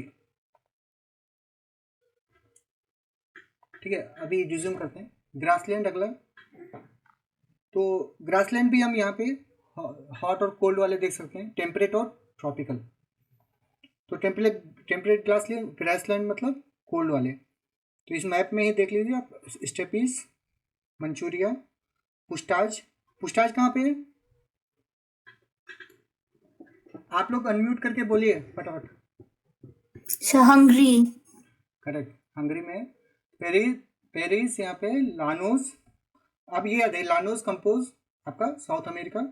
पंपाज यहाँ पे, पंपाज आपका टेम्परेट है। लानोस कंपोज आपकी ट्रॉपिकल है। Veld, compose Caatinga. हाँ। फिर ठीक है, डॉन्स, डॉन्स भी आपका टेम्परेट है यहाँ पे ऑस्ट्रेलिया में। कैंटरबरी ग्रासलैंड आपके न्यूजीलैंड में है, कैंटरबरी। ठीक है। कंट्रीज एंड देयर बॉर्डर्स, तो एरिया वाइज कंट्रीज आपको मतलब देख सकते हैं, Russia, Canada, US, China, Brazil, Australia, India. At least आप इंडिया तक याद रखिए और टॉप 10 याद रखिए। इंडिया के बाद में अर्जेंटीना, फिर कजाकिस्तान, फिर अल्जीरिया। तो ये सीक्वेंस हमें कई बार कंफ्यूजन हो जाता है। इंडिया 7th पे है, तो रशिया, कनाडा 2-3 बार आप ऐसे पढ़ेंगे ना तब भी याद हो जाएगा।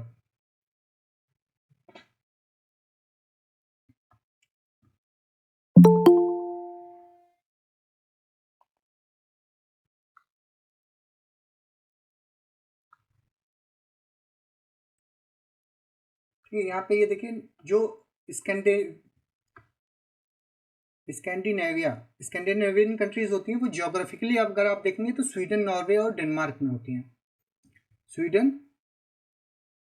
स्वीडन नॉर्वे और डेनमार्क। डेनमार्क आपका यहाँ पे। और ग्रीनलैंड किसका पार्ट है? ग्रीनलैंड किस कंट्री का पार्ट है? बोलिए जल्दी से। Denmark sir. हाँ, डेनमार्क। देखो यहाँ पे लिखा भी है मैप में, डेनमार्क। आइसलैंड किसका पार्ट है? आइसलैंड अलग ही कंट्री है यहाँ पे। वो खाली जो ग्रीनलैंड है वो डेनमार्क का पार्ट है। ये दोनों यहाँ पर आपस में कनेक्टेड है। ठीक है। और यहाँ पे एक और चीज़ बोलते हैं, ग्रीनलैंड है जो देखने में मतलब शब्द में ग्रीन है, लेकिन ये एक्चुअली पूरा आइस है यहाँ पे। और आइसलैंड जो है वो वहाँ पे ग्रीन ट्री है, मतलब उल्टा है। तो अब ये वो हो गया स्कैंडिनेवियन। और अगर आप कल्चरली और हिस्टोरिकली देखेंगे तो उसमें फिनलैंड और आइसलैंड भी आपके ऐड हो जाते हैं। ये फिनलैंड इधर वाला और आइसलैंड यहाँ पे है। ये बाल्कन पेनिनसुला काफ़ी इंपॉर्टेंट है, जैसे न्यूज़ में रहता है। पहली बात तो ये कहाँ पे है? यूरोप में है। और ये जो ब्लैक सी, एजियन सी, एड्रियाटिक सी, इन सब के बीच में जो ये यहाँ पे इटली के आसपास वाला एरिया, इसको बोलते हैं, है ना। तो यहाँ पे इसका कौन कौन सा पार्ट है? ये मतलब बुल्गारिया, ग्रीस, क्रोशिया, रोमानिया, मोल्डोविया। तो आप ऐसे याद रखिए इसको।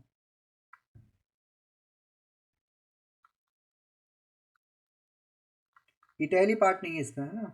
इटली यहाँ पे इधर है।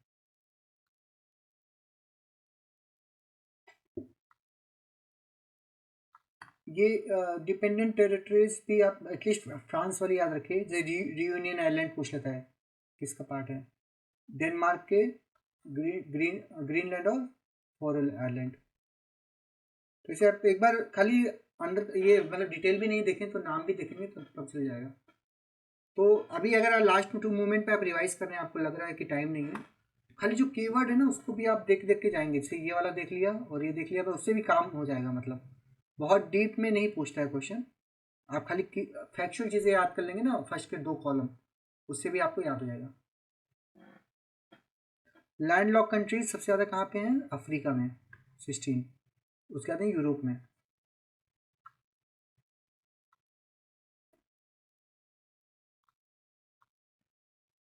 Old name of the countries, Thailand को पहले सियाम बोलते थे, मेसापोटामिया बोलते थे वो, अभी उसका नाम है इराक। बर्मा को म्यांमार, फॉर्मोसा को अभी ताइवान बोलते हैं। रोडेशिया अभी Zimbabwe, Dutch Guiana, Suriname, gold coast हमने हिस्ट्री में पढ़ा है वो Ghana. International border lines, okay, ये इंपॉर्टेंट है actually. Rio Grande, US and Mexico. ये वाला हमारा PYQ था लास्ट ईयर। रियो ग्रांडे जो रिवर है वो यूएस और मैक्सिको के बीच में बनता है, ये एक नेचुरल बाउंड्री है। लेक विक्टोरिया केन्या, युगांडा और तंजानिया। टुक टुक टुक टुक चलती है, तो TUK टुक, है ना। और McMahon line India China. Maginot line आपके फ्रांस और जर्मनी के बीच में है। ये इंपॉर्टेंट है, आप याद रखिए मैगिनॉट।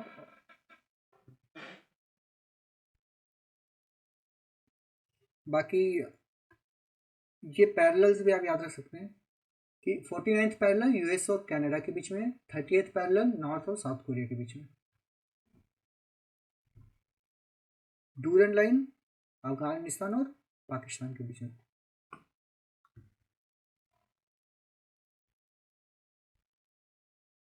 कैपिटल सिटीज आपको बहुत इतना कहाँ याद रखेंगे, तो आप उसमें एलिमिनेट करके आप देख लेना कि 2-3 अगर ऑप्शन आप एलिमिनेट कर पा रहे हैं 1-2 कि इसका ये तो नहीं होगा, ये नहीं होगा, तभी आप उसको अटेम्प्ट कर लेना।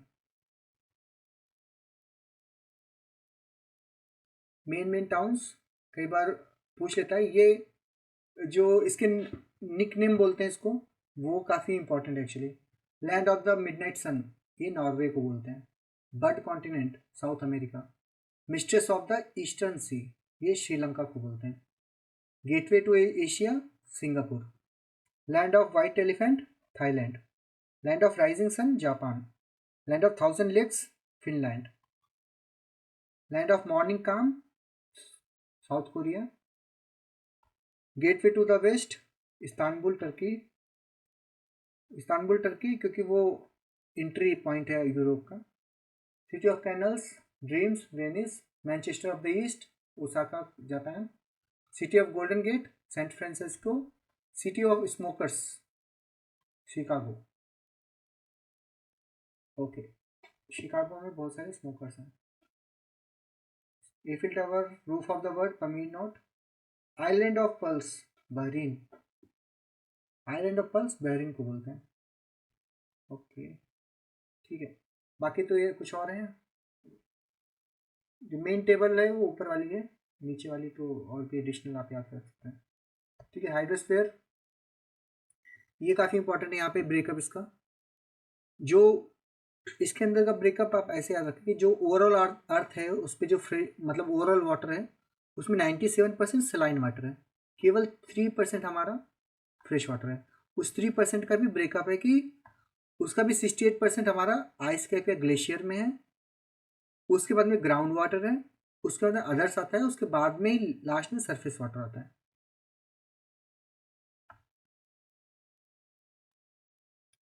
ठीक है, और ये अब फिर सरफेस वाटर का भी हमारा ब्रेकअप ही है। सरफेस वाटर में हमारा सबसे ज़्यादा रिवर्स और लेक्स में सबसे ज़्यादा आता है, फिर रिवर्स और फिर swamp, sorry river, lakes, swamp और फिर रिवर। रिवर में काफ़ी कम है। इसका एक दूसरा ब्रेकअप भी होता है, ओवरऑल अर्थ के परसेंटेज में उसको लेते हैं, तो आप उसको चाहें तो उसको भी देख सकते हैं। एटलीस्ट मेनली इसमें आपको सीक्वेंस याद रखने की ज़रूरत है कि सबसे ज़्यादा क्या आता है। तो रिवर वाटर हम देखेंगे तो काफ़ी कम आता है, ग्राउंड वाटर का जो कंपोजिशन है वो काफ़ी ज़्यादा है। सबसे ज़्यादा आइस कैप, उसका बाद ग्राउंड वाटर। ग्राउंड वाटर ज़्यादा है रिवर वाटर से, रिवर या लेक सबको मिला के भी ग्राउंड वाटर ज़्यादा है। तो ग्राउंड वाटर के बाद में ही सरफेस वाटर आता है, उसमें ही ये सब चीज़ें हैं। मेजर सीज एंड ओशंस, तो ये भी इम्पॉर्टेंट है, आप इसको एक बार ऐसे मैप को देख लेना, गो थ्रू कर लेना। तो मैप्स और इमेजेस आप एटलीस्ट देख लेंगे ना, तो उससे भी आपको कंटेंट पढ़ने की ज़रूरत नहीं पड़ेगी उतना।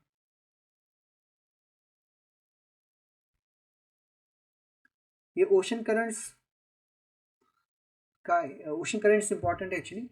तो इसका ये वाला डायग्राम आप एटलीस्ट देख लेना यहाँ पे जो रेडेड है। तो पहले इसको पढ़ने का अच्छा तरीका ये होता है, पहले आप एक उसमें पढ़ लीजिए, मतलब रेड वाले पढ़ लीजिए कि वार्म करंट्स। अलास्का में करंट यहाँ पे ऊपर, फिर गल्फ स्ट्रीम है, फिर नॉर्थ अटलांटिक ड्रिफ्ट है, फिर इधर इधर कुरेशियो है, इधर ईस्टर्न ऑस्ट्रेलिया है। इंडियन ओशन में देखेंगे तो एल्गुहाज है, सो अगुलास, फिर ब्राज़ीलियन करंट, ये हमारी वार्म करंट्स हो गई। कोल्ड करंट में देखेंगे तो इधर पेरू, कैलिफोर्निया, इधर गल्फ स्ट्रीम के बगल में इधर कैनरी करंट है, उसके ऊपर में लेब्राडोर है, ईस्ट ग्रीनलैंड है, और इधर वेनेजुएला, इधर वेस्टर्न ऑस्ट्रेलिया, और इधर क्रोएशिया के अपोजिट में ओयाशियो। ठीक है, ये बेसिकली ऐसे सर्किल बन जाता है। तो जो इक्वेटर की तरफ जा रही होती हैं वो कोल्ड होती हैं, क्योंकि वो साउथ मतलब पोल्स की तरफ से आ रही होती हैं, और जो इक्वेटर से पोल्स की तरफ जाती है वो वार्म होती है। सैलिनिटी, तो सबसे ज़्यादा इसमें सोडियम क्लोराइड है, जो हमारा खाने का नमक होता है, normal salt, common salt, that is sodium chloride. यहाँ पे ये तीन कॉन्सेप्ट काफ़ी इंपॉर्टेंट है। हेलोक्लाइन, थर्मोक्लाइन एंड पिक्नोक्लाइन। सो हेलोक्लाइन क्या होता है, जो सैलिनिटी का होता है। तो बेसिकली क्या होता है कि डेप्थ के साथ में जैसे यहाँ पे आते हैं, तो जब डेप्थ इंक्रीज होती है तो सॉरी इनिशियली ये कांस्टेंट रहता है, उसका सडनली ड्रॉप होता है। यहाँ पे सडनली इंक्रीज हो रहा है आपकी सैलिनिटी, तो सडनली सैलिनिटी इंक्रीज हुई, उसके बाद कांस्टेंट हो गया। तो सडनली जो सडन इंक्रीज या डिक्रीज होता है उसको हम हेलोक्लाइन फेज बोलते हैं। अगर ये थर्मल में चेंज होता है, टेम्परेचर में चेंज, तो इसको थर्मोक्लाइन बोलते हैं। अगर ये डेंसिटी बहुत ऐसे ड्रास्टिक चेंज हो रही होती है उसको पिक्नोक्लाइन बोलते हैं। ये जोन, इस जोन को बोलते हैं।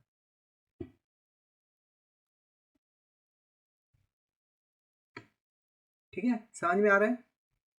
आप यहाँ पे एक और चीज देख लीजिए, जो सैलिनिटी होती है तो ऊपर की सरफेस में तो मतलब कांस्टेंट रहती है, लेकिन बाद में यहाँ पे देखिए जो लो लैटिट्यूड होते हैं, लो लैटिट्यूड मतलब आपके इक्वेटर के पास में, है ना।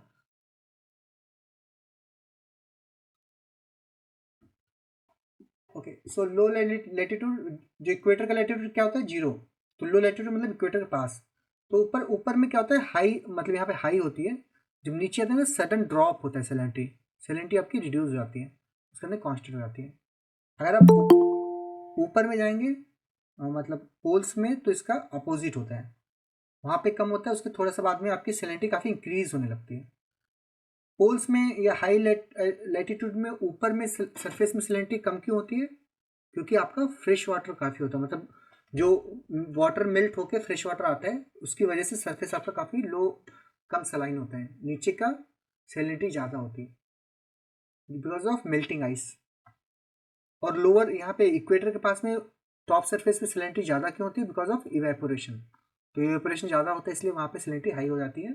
जैसे नीचे जाएंगे तो आपकी सैलिनिटी ड्रॉप होगी।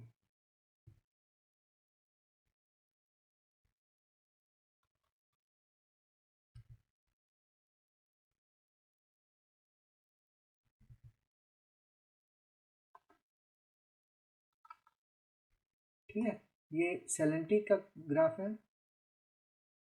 वही सेम जो तो तीन वो चेंजिंग वो है, थर्मोक्लाइन, हेलोक्लाइन है, पिक्नोक्लाइन। तो ये टेम्परेचर में अगर हम देखेंगे यहाँ पे, तो टेम्परेचर शुरुआत में ज़्यादा होता है, उसके अंदर ठंडा होता है ड्रास्टिकली, फिर कांस्टेंट हो जाता है। सैलिनिटी शुरुआत में कम है, थोड़ा सा ऐसे यहाँ पे इंक्रीज, फिर ऐसे ऐसे होता है। डेंसिटी भी सेम, डेंसिटी भी ऑलमोस्ट सैलिनिटी के पैटर्न को फॉलो करता है। High tide, low tide. तो हाई टाइड कब होता है, हाई टाइड या स्प्रिंग टाइड जो बोलते हैं, वो कब होता है, जब हमारा चीज़ें एक सीक्वेंस, एक लाइन में होती हैं, है ना। तो जब ये तीनों एक लाइन में होते हैं तब उसको हम स्प्रिंग टाइड बोलते हैं। मून, सन और अर्थ तीनों, ये इधर भी हो सकता है और ये इधर भी हो सकता है, दोनों किधर भी हुआ तो वो स्प्रिंग टाइड्स होंगे। अगर वो इधर अपोजिट में होता है, वर्टिकली परपेंडिकुलर में, तो इसको नीप टाइड बोलते हैं, क्योंकि ये एक दूसरे के ग्रेविटेशनल फोर्स को क्रॉस करते हैं, मतलब कैंसिल आउट कर देते हैं।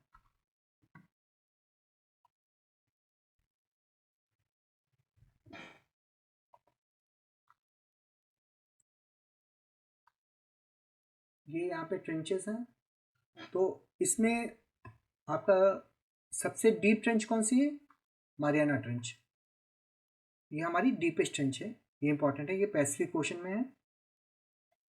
उसके अंदर कुरिल ट्रेंच है, ये भी पैसिफिक में है। तो ये दो ट्रेंच काफ़ी इंपॉर्टेंट है यहाँ पे।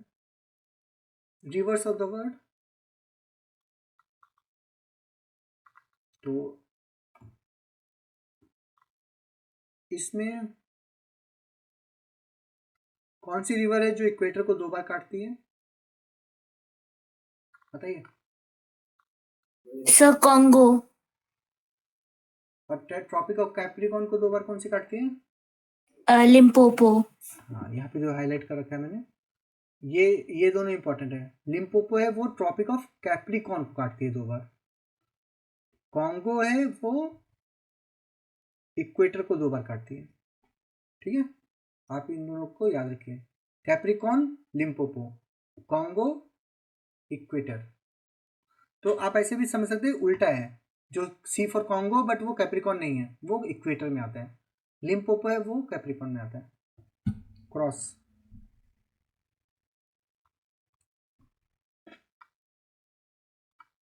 टाउन्स, ठीक है, ये इंपॉर्टेंट है but major rivers of the world, ठीक है। इसको ऐसे भी रफली याद कर सकते हैं कि ये कहाँ कहाँ पे है। जैसे लेना रिवर यहाँ पे, ओब, वोल्गा, वोल्गा इंपॉर्टेंट है, डैनीप्रो, ये सब इधर रशिया एरिया में है, रशियन में। आप ऐसे याद रखेंगे ना, कई बार तो पूछ लेता कि कौन सी रिवर किससे बिलोंग करती है, तो अब उस मैप में देख के आप उसको लोकेशन याद रहेगी तो आप उसको कुछ तो कर पाएंगे। यूरोप में आपके राइन और डेनिप्रो, दानू दानुबे यहाँ पे है, डॉन। अफ्रीका में हमारी कौन कौन सी रिवर है? Niger, Congo, white Nile, blue Nile, Zambezi, orange, orange river हमारी यहाँ पे है। तो ऐसे जो अजीब से नाम होते हैं ना, ऑरेंज रिवर पूछ लिया तो हम कंफ्यूज हो जाएंगे कहाँ पे है, तो उनके नाम यहाँ पे। ऑस्ट्रेलिया का तो काफ़ी याद है, मुरे, डार्लिंग, तो इसी वहाँ पे। साउथ अमेरिका में देखेंगे तो पैराग्वे, पराना, पराना यहाँ पे है, पराना याद रखिए, इंपॉर्टेंट है। और सेंट फ्रांसिस्को रिवर और Amazon river, sorry Sao Francisco. San Francisco हमारी यूएसए में है, उसकी सिटी है, लेकिन जो साओ फ्रांसिस्को रिवर है वो हमारी साउथ अमेरिका में। आप इसको सैन फ्रांसिस्को से कंफ्यूज मत होना, ठीक है, ये यहाँ पे ट्रैप है। फिर इधर नॉर्थ अमेरिका की rivers, Mississippi, Ohio, Saint Lawrence. Saint Lawrence हमारा कनाडा और यूएस का बॉर्डर बनाती है। Mackenzie, Missouri, Colorado, Rio Grande आपके मैक्सिको और यूएसए का बॉर्डर। तो सेंट लॉरेंस इस बार पूछ सकता है, लास्ट टाइम रियो ग्रांडे पूछा था, तो सेंट लॉरेंस आपका कनाडा और यूएस का border.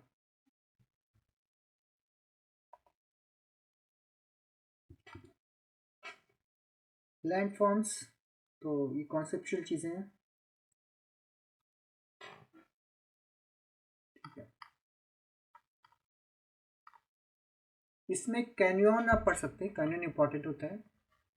Canyon basically river mouth के ऊपर बनता है, जैसे रिवर जब यहाँ पे आती है, ओशन को मीट करती है, तो यहाँ पे ऐसे वर्टिकल आपका वी शेप में बन जाता है कैनियन, तो उसको रिवर कैनियन बोलते हैं। वी शेप वैली ये सब ना आपके मतलब यंग यंग रिवर के वो होते हैं, वाटर मतलब लैंड फॉर्म्स। तो एनर्जी, जैसे ये रिवर होती है तो इसका जो ऊपर में मतलब जो हिल से निकलती है ना, तो उसको यंग रिवर बोलते हैं। तो इसका करेक्टरिस्टिक ये होता है कि काफ़ी मतलब एनर्जेटिक होती है, और इसकी जो वी शेप वैली बनाती है, वी शेप मतलब बहुत डीप कटिंग करती है यहाँ पे, उसकी पावर काफ़ी ज़्यादा होती है, एनर्जी। उसके बाद में जब धीरे धीरे यहाँ पे आती है तो यहाँ पे वो थोड़ा मेच्योर हो जाती है। तो मेच्योर हो जाती है तो यहाँ पे ऐसे से आपके मिएंडर स्टार्ट हो जाते हैं, इसको मिएंडर और ऑक्स बोलो, ब्लेक बोलते हैं। वो आपके मिडिल फेज का वो है मतलब कैरेक्टरिस्टिक्स। इसकी स्पीड जब ये प्लेन्स में आती है ना तो ऐसे हो जाती है, स्पीड कम हो जाती है तो ये मिएंडरिंग स्टार्ट हो जाती है। और जो डेल्टा वाला रीजन होता है उसको ओल्ड बोलते हैं, उसकी ओल्ड फेज होते हैं यहाँ पे। तो ये रिवर के 3 फेज होते हैं जिसमें ये अलग अलग लैंडफॉर्म्स बनाते हैं।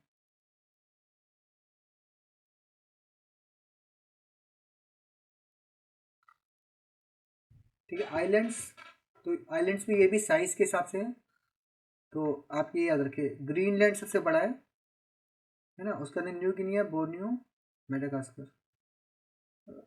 एक बार देख लेना ये सीक्वेंस, मैंने शायद इसका आइलैंड का भी डाला था सीक्वेंस, आप वहाँ पे मतलब चैनल पे देख लेना। Top largest island in the world ये लिखा तो है यहाँ पे, तो इसमें यही सेम ही है, Greenland, new Guinea, Borneo, Madagascar, Baffin, Sumatra, Honshu, Victoria, great basin. At least top 5 याद रखिए बेसिन तक, मतलब हमको न्यू गिनिया हम भूल जाते हैं, बोर्नियो याद रहता है, तो ग्रीनलैंड के बाद न्यू गिनिया, फिर बोर्नियो, फिर मेडागास्कर। काफ़ी लोग मेडागास्कर लगा के आते हैं, ऐसा नहीं, Greenland, new Guinea, Borneo, Madagascar is 4th। Majuli को जीआई टैग भी दिया गया है अभी रिसेंटली। हाँ, तो माजुली का क्या हाँ, क्या है उसका मतलब स्पेशल चीज? Majuli is the world's largest riverine island. In India. No sir, world, in world. तो वो रिवर के बीच में आइलैंड है। रिवरीन आइलैंड है। हाँ, तो ऐसे रिवर है, रिवर के बीच में ऐसे आइलैंड बना दिया, यहाँ पे पूरा सिटी बसा दी उन्होंने, गांव बसा दिया पूरा, इधर भी रिवर है इधर भी रिवर है। वहाँ जाने के लिए आपको फेरी करना पड़ता है रिवर में।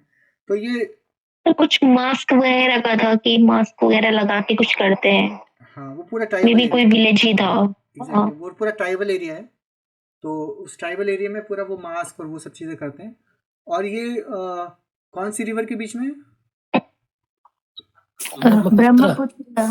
हाँ ब्रह्मपुत्र में। ब्रह्मपुत्र इंडिया। ब्रह्मपुत्र और ब्रह्मपुत्र यार ये से ऐसे ब्रह्मपुत्र है ना, तो इसका एक और चीज़ पूछते हैं। इसका जो साउदर्न टाइप साइड में होता है यहाँ पे आपका काजीरंगा है, और उधर नॉर्दर्न फेज है ना, यहाँ पे वो राजीव गांधी या मानस वाला जो पार्क है उधर है। तो इसका नॉर्थ फेज पे इधर आता है। काजीरंगा के नॉर्थ साइड में आपका मानस या राजीव गांधी वाला है, और इधर साउथ में आपका काजीरंगा है।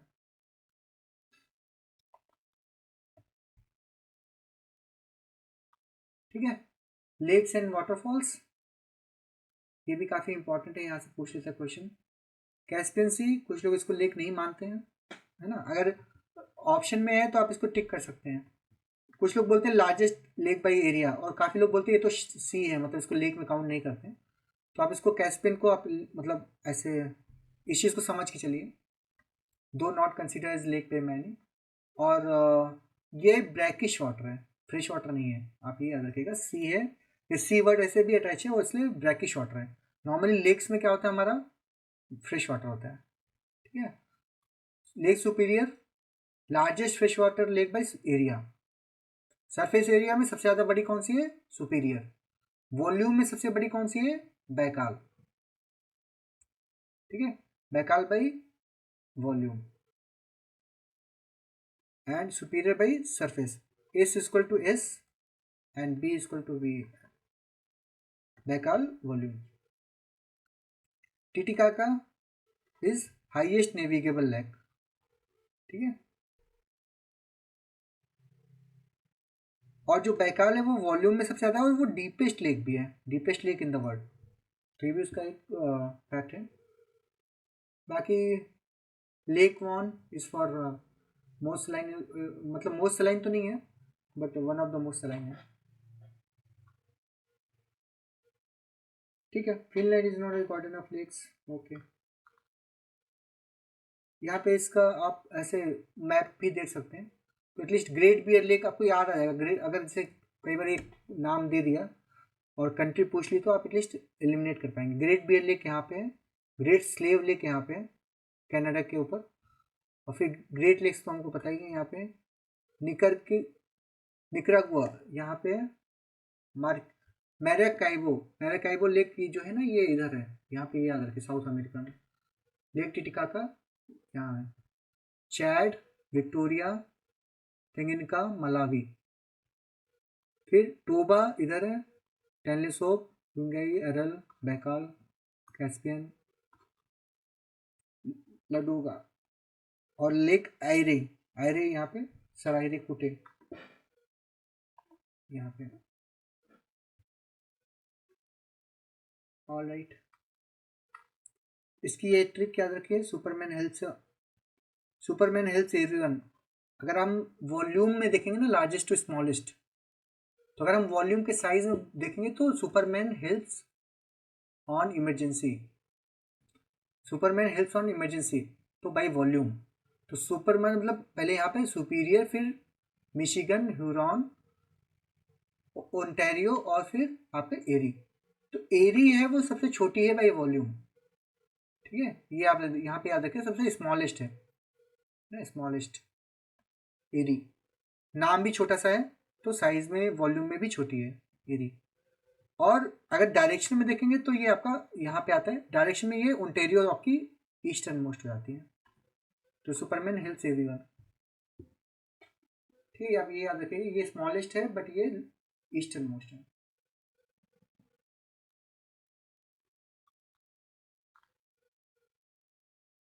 स्टेट्स, तो इस्थमस क्या होता है, ये लैंड एरिया होता है जो दो उसको कनेक्ट करता है। और स्टेट होती है जो दो वाटर बॉडीज के बीच में नैरो एरिया होता है। गल्फ, ये ओशन एरिया होता है बिटवीन द लैंड मास। बे भी ऐसे ही होता है। तो आप इसको ऐसे डायग्राम आप याद रखिए और उसको एलिमिनेट करने में आपको इजी रहेगा। बाकी मलाका स्ट्रेट काफ़ी इंपॉर्टेंट है, ये हमारा काफ़ी बिजिएस्ट है, काफ़ी कॉमर्शियली इंपॉर्टेंट है, इंडोनेशिया और मलेशिया के बीच में।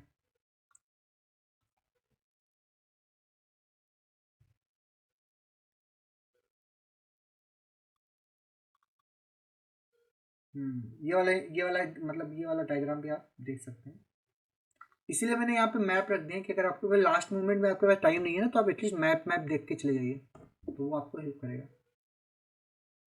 कैनाल्स, पनामा, ये यहाँ पे ये इसका क्वेश्चन पूछा था एक बार, तो यहाँ पे पोर्ट सेड जो है वो भी मतलब इसी से है, मतलब सुएज कैनाल का पार्ट है पोर्ट सेड। और यहाँ पे आप पाएंगे ग्रेट बिटर लेक, और भी ग्रेट बिटर लेक भी यहाँ पे आपका सुएज कैनाल का ही पार्ट है इधर, gulf of Suez.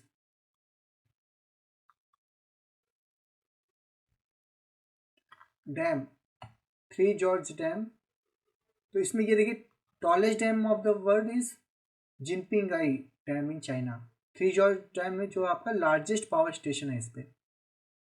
Hirakud dam India का है, लॉन्गेस्ट अर्थन डैम है, वर्ल्ड का लॉन्गेस्ट अर्थन डैम है आपका Hirakud dam. Largest in the world by reservoir capacity, ये आपका करीबा।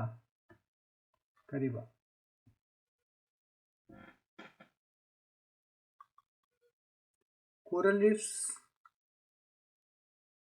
कोरल थ्योरीज, आप एटलीस्ट ये थ्योरीज के नाम ही याद रखेंगे ना, तब भी आप कई बार वो पूछ सकता है, मतलब मैच द फॉलोइंग टाइप का।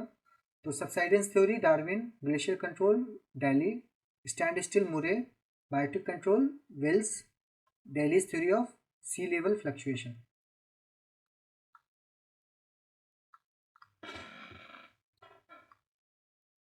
एटमॉस्फेयर का कंपोजिशन, तो ऊपर के तो हमें पता रहता है, थर्ड नंबर पे आर्गन आता है, ये इंपॉर्टेंट है, कार्बन डाइऑक्साइड से ज़्यादा होता है, फिर नियॉन, हीलियम, क्रिप्टॉन, लास्ट में जिनॉन।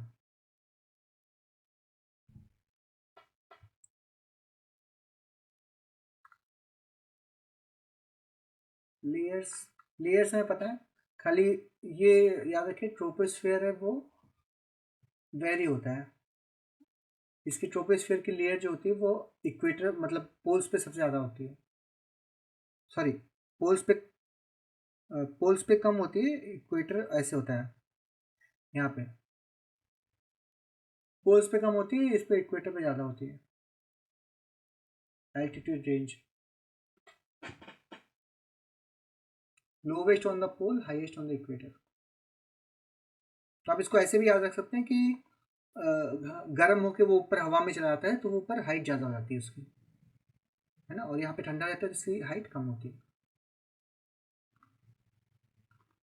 बाकी इसमें यहाँ पे ये भी पूछ लेते हैं कई बार कि कहाँ पे क्या आता है, ऑरोरा कहाँ पे आता है, ये कहाँ पे आता है, तो आप उसको एक बार देखना। बाकी हीट बजट उतना इम्पोर्टेंट नहीं है।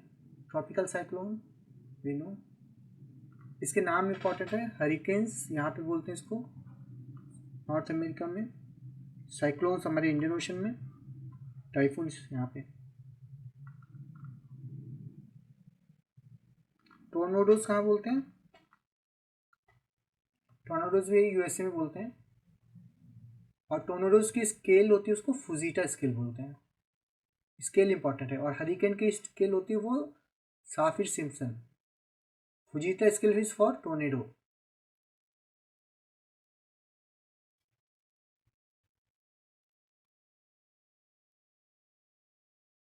ह्यूमिडिटी के टाइप्स इंपॉर्टेंट हैं, ड्यू पॉइंट, सेचुरेशन पॉइंट, तो आप ये टेबल देख लेना इसका, ये वाली टेबल भी आप एक बार देख लेना, रेन क्या होता है, स्नो क्या होता है। तो रेन तो हमें पता ही है, जो वाटर और ड्रॉपलेट्स होते हैं, स्नो भी हमें पता है। स्लीट क्या होता है कि sleet when rain drops pass through a layer of freezing air near to the surface, तो partially before freezing before hitting the ground, मतलब ग्राउंड को हिट करने से पहले ही वो फ्रीज जाती है, तो उसको स्लीट बोलते हैं, फ्रीजिंग रेन। हेल क्या होता है, hail, rain drops are repeatedly lifted into a freezing layers accumulating ice layers until they fall. तो हेल्स क्या होते हैं कि ऐसे वो ऊपर, ऐसे ऊपर नीचे से वो ऐसे रोटेट होते रहते हैं, और उनके ऊपर लेयर्स बनती जाती हैं, ऐसे लेयर्स वाटर की, आइस की। तो जब वो काफ़ी हैवी हो जाते हैं ना, तो उसके बाद में वो नीचे ग्रेविटी से फॉल करते हैं, तो वो हेल्स होते हैं। तो इसलिए हेल्स काफ़ी क्रॉप को नुकसान पहुंचाते हैं, क्योंकि वो काफ़ी भारी होते हैं। विरगा, drizzle is a light form when virga is a form of land where precipitation falls from the clouds but evaporates before reaching the ground due to dry air।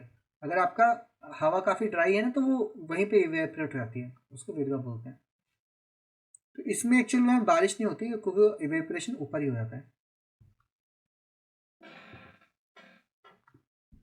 Okay, centrifugal force, centripetal force, geostrophic wind, ये important concept है। तो आप खाली इतना याद रखना है कि जो आइसोबर्ग मतलब यहाँ पे प्रेशर ग्रेडियंट फोर्स और कोरिलेसिस फोर्स, इन दोनों को बैलेंस करता, जब बैलेंस हो जाते हैं, दोनों बराबर हो जाते हैं अपोजिट में, तो ये जियोस्ट्रॉपिक विंड यहाँ पे चलती है। ये दो फोर्सेस को बैलेंस करता है, जियोस्ट्रॉपिक प्रेशर ग्रेडियंट फोर्स और कोरिलेसिस को।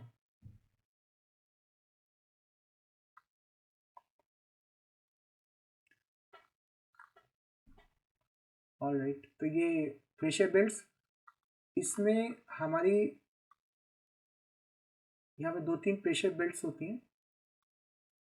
ये सेल, हेडली सेल, तो जो हेडली हेडली फेरल और पोलर सेल्स, तो जो यहाँ पे होता है इक्वेटर के पास में, तो ये हेडली सेल होता है, हेडले हेडले। और यहाँ पे हमारा फेरल होता है और यहाँ पे हमारा पोलर होता है।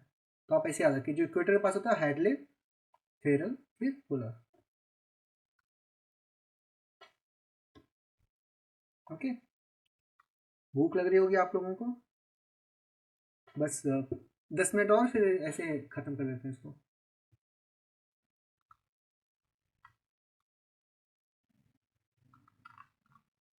ऐसे वर्ड ज्योग्राफी काफ़ी लेंदी सब्जेक्ट है। तो यहाँ पे आप देखिए, ये सेल्स के नाम है हेडले, फेरल और पोलर। तो अगर आप मतलब एक बार इसको ना खाली जो डायग्राम्स और मैप्स जो जो बने हुए हैं ना, उनको खाली देख लेना। अगर आपको थ्योरी नहीं भी पढ़नी है ना, तब भी काम हो जाएगा काफ़ी, क्योंकि कई सारे क्वेश्चन आपके इन्हीं डायग्राम से आ जाएंगे। तो एक ये भी पूछ लेता कई बार क्लाउड्स के टाइप। तो ऐसे जो इसमें ये याद रखिए, जो निम्बस वर्ड ऐड करते हैं, निम्बस, निम्बस मतलब वाटर, निम्बस मतलब वाटर। तो जो निम्बस क्लाउड्स होते हैं वो पानी बरसाते हैं, है ना। स्ट्रेटस मतलब ऐसे स्ट्रेटिफाइड है, तो ऐसे हॉरिजेंटल ऐसे फ्लोट करते रहते हैं। जिसमें स्टेटस होते हैं ना, ऐसे लंबे वाले होते हैं stratus, alto stratus, cirro. Cirro मतलब सबसे ऊंचे, अल्टो बीच में और यहाँ पे है। तो सीरो वर्ड सबसे ऊपर हो गए, alto stratus, cirro cumulus cirrus, ठीक है। तो निम्बो स्टेटस जो होता है, निम्बो स्टेटस ऐसे होते हैं, और निम्बो क्यूमुलस सबसे ज़्यादा बारिश और ठंडक इनमें होती है, इन वालों में, क्योंकि ये काफ़ी ऐसे वर्टिकली काफ़ी बड़े होते हैं, और इसमें निम्बस होते हैं, मतलब वाटर भी होता है।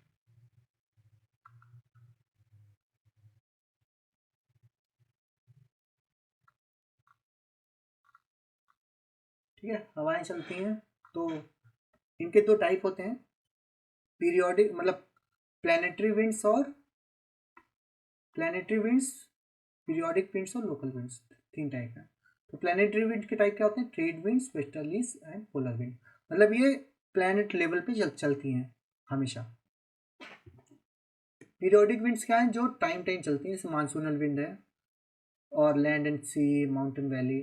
लोकल विंड्स जो रीजन में होती हैं। कई बार ये लोग पीरियोडिक विंड को भी लोकल विंड में इंक्लूड कर लेते हैं।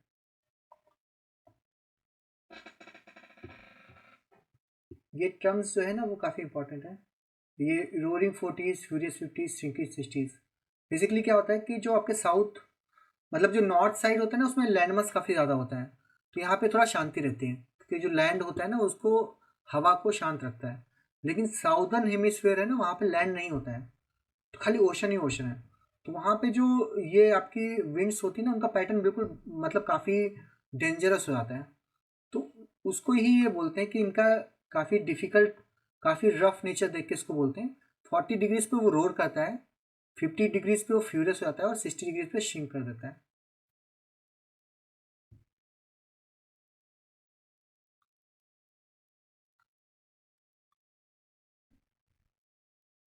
ठीक है, ये वाला लोकल विंड्स इंपॉर्टेंट है आपके, इसको भी इसी मैप से देख लेते हैं। Chinook is a hot wind ना, चिनूक सेंटाइना, ऐसे आप इसको याद करने की कोशिश करिए। पहले तो ये याद करिए कि ये तीन मतलब कॉन्टिनेंट वाइज याद करिए, चिनूक सेंटाइना और ब्लिजार्ड कहाँ पे है आपके नॉर्थ अमेरिका में ऐसे। फिर पेम्पोरो जोंडा यहाँ पे है साउथ अमेरिका में। फिर मिस्ट्रल, सिरको, फॉन, बोरा ये सब यहाँ यूरोप के साइड चलते हैं। काराबुरान, बुरान, लू, कामसिन, हरमटन यहाँ आ गया। जो बस्टर्स बस्टर्स चलते हैं आपके यहाँ पे ऑस्ट्रेलिया में। ठीक है, अब आपको एक एरिया पता हो गया। अब इसमें हॉट और कोल्ड देख सकते हैं। चिनूक सेंटाइना आपकी वार्म है, ब्लिजार्ड आपकी कोल्ड है। पेम्पेरो कोल्ड है, जोंडा वार्म है। फिर मिस्ट्रल कोल्ड, बोरा कोल्ड, फोन, सिरको, कामसिन, हार्मटन जो अफ्रीका की से निकलती हुई सारी वार्म है क्योंकि ये एरिया ही गर्म है, तो यहाँ से जो हवा भी निकलेगी वो भी गर्म ही होगी। यहाँ पे थोड़ा ठंडा है ना, तो बोरा और मिस्ट्रल उधर से जो आ रही है वो ठंडी हवा है, यहाँ भी ठंडी यहाँ से आ रही है तो ब्लिजार्ड। कारा बुरान, बुरान ये सब इधर से आ रहे हैं तो ठंडी है। लू यहाँ पे है, ब्लिस्टर कोल्ड है।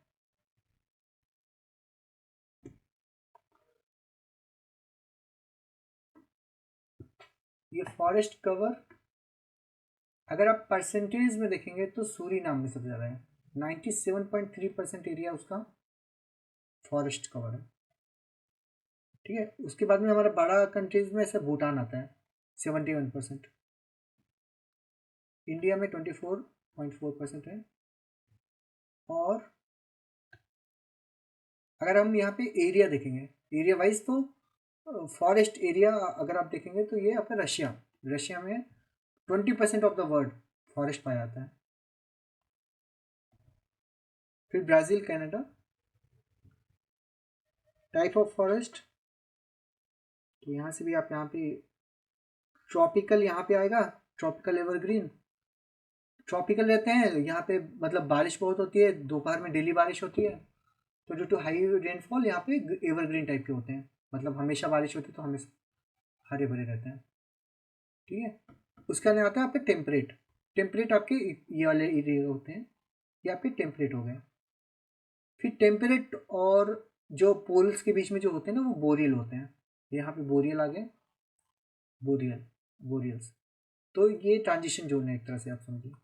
यहाँ पे आपका पूरा आइस वाला आ गया, तो यहाँ पे छोटे छोटे जो होते हैं लाइचन, मोजेस और सब, तो वो तो बोरियल आपका मतलब बोरियल आप याद रखिए यहाँ पे होता है between the poles and temperate zone, यहाँ पे बोरियल।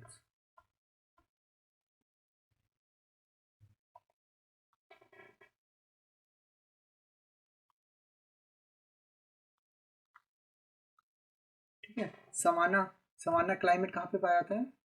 तो सवाना तो बेसिकली ये है, ये एरिया हॉट एरिया, और वही सेम कंपोज लानोज, और यहाँ पे ये आपका सवाना क्लाइमेट है।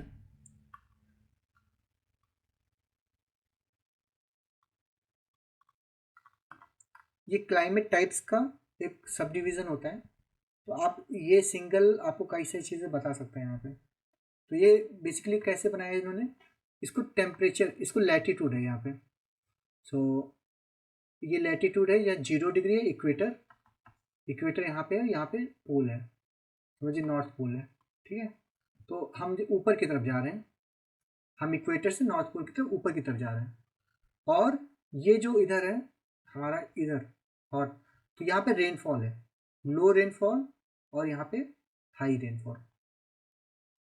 ठीक है, तो यहाँ पे हमने जब इक्वेटर मतलब इक्वेटर पे थे तो हमारा इक्वेटर जोन यहाँ पे पूरा एवरग्रीन था, हॉट क्लाइमेट था। फिर तो उसके ऊपर जब गए थोड़ा तो हॉट जोन आया यहाँ पे ड्राई कंडीशन में, जहाँ पे लो उसमें था तो हॉट डेजर्ट मिला। थोड़ा बारिश और हुई तो सूडान टाइप आया, और बारिश आई तो मानसून टाइप आया।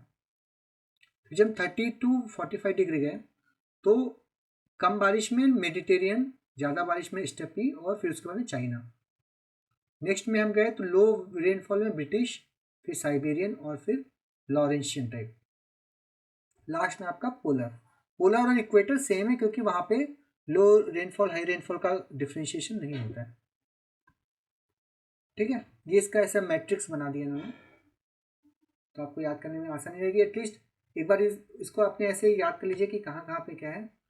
तो ये याद रखिए, हॉट डेजर्ट मानसून तो हमें पता है, इक्वेटर के बाद में सूडान टाइप भी यहीं आते हैं। सूडान भी मतलब गर्म है, काफ़ी हॉट है सूडान टाइप। फिर मेडिटेरियन मॉडरेट है, स्टेपी क्लाइमेट कोल्ड है, यहाँ पे थोड़ा बारिश ज़्यादा होती है। चाइना टाइप में काफ़ी बारिश होती है, चाइना टाइप में डेफिनेट ड्राई और वेट सीजन्स होते हैं, तो उसको चाइना टाइप का प्रॉपर्टीज़ है। उसके बाद में लॉरेंशियल थोड़ा कोल्ड है, साइबेरियन कोल्ड है, ब्रिटिश कोल्ड है।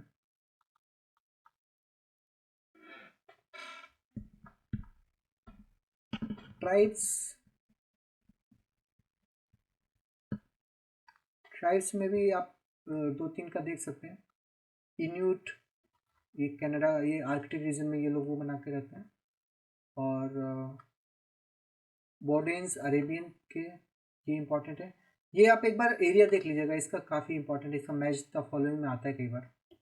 एटलीस्ट ट्राइब और उसकी लोकेशन देख लीजिए, करेक्टरिस्टिक ना भी देखिए तो चलेगा। एटलीस्ट फर्स्ट 2 कॉलम्स आप उसको अच्छे से याद कर लीजिए।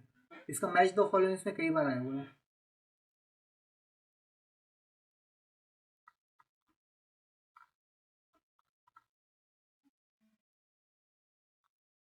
तो ये मिनरल्स का इतना डिटेल में नहीं, वो जो टेबल थी ना जिसमें सारे प्रोडक्शन और रिजर्वायर वाला, दैट विल बी सफिशिएंट, ये वाली टेबल। तो आप इसको एक बार देख लेते हैं फटाफट। ये economic geography, major crops and their global production. तो राइस चाइना फिर इंडिया, व्हीट में चाइना इंडिया, शुगर केन में ब्राज़ील इंडिया, शुगर बीट में Russia, cotton India, banana India, coconut Indonesia, India third है कोकोनट में। टोबैको चाइना फिर India, rubber Thailand, India काफ़ी पीछे है रबर में। कॉफ़ी इंडिया काफ़ी पीछे है, ब्राज़ील हाईएस्ट है। टी में इंडिया सेकंड है, मेज कौन यूएसए। ठीक है,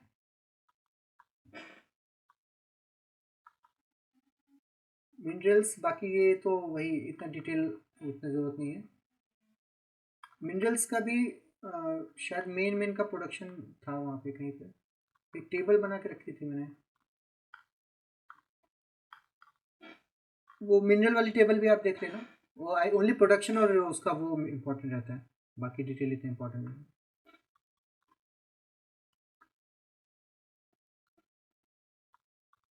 okay, I think we are done with the things. Ports important है, टाइप्स ऑफ पोर्ट्स हैं। और ठीक है, ये आइसोबार्स होते हैं, वो area connected with equal air pressure. Air pressure होता तो आइसोबार बोलते हैं उनको। हवा का जो प्रेशर होता है इक्वल आइसोबार, है ना। और इक्वल रेनफॉल को आइसो हाइट बोलते हैं। इक्वल स्नोफॉल आइसोनिफ, इक्वल सैलिनिटी ना तो आइसो हाइलाइन बोलते हैं। तो ये मेन मतलब कुछ टाइप्स हैं, ये भी आपको मैच में पूछ सकते हैं। ऑल राइट, तो इतने में किसी को कोई डाउट? काफ़ी लंबा सेशन हो गया, कुछ याद रहेगा एग्जाम तक? ठीक है, आई होप कुछ याद रहेगा। Thank you everyone, good night. Good night sir. Good night. Sir हाँ हाँ सर, जो जियोस्ट्रॉफिक विंड्स वाला पेज था ना, हाँ, वो आपने सर नहीं वो है? नहीं सर, नोट्स में नहीं, वो पेज सेंड कर दीजिएगा बस। हाँ ठीक है, भेज दूँगा।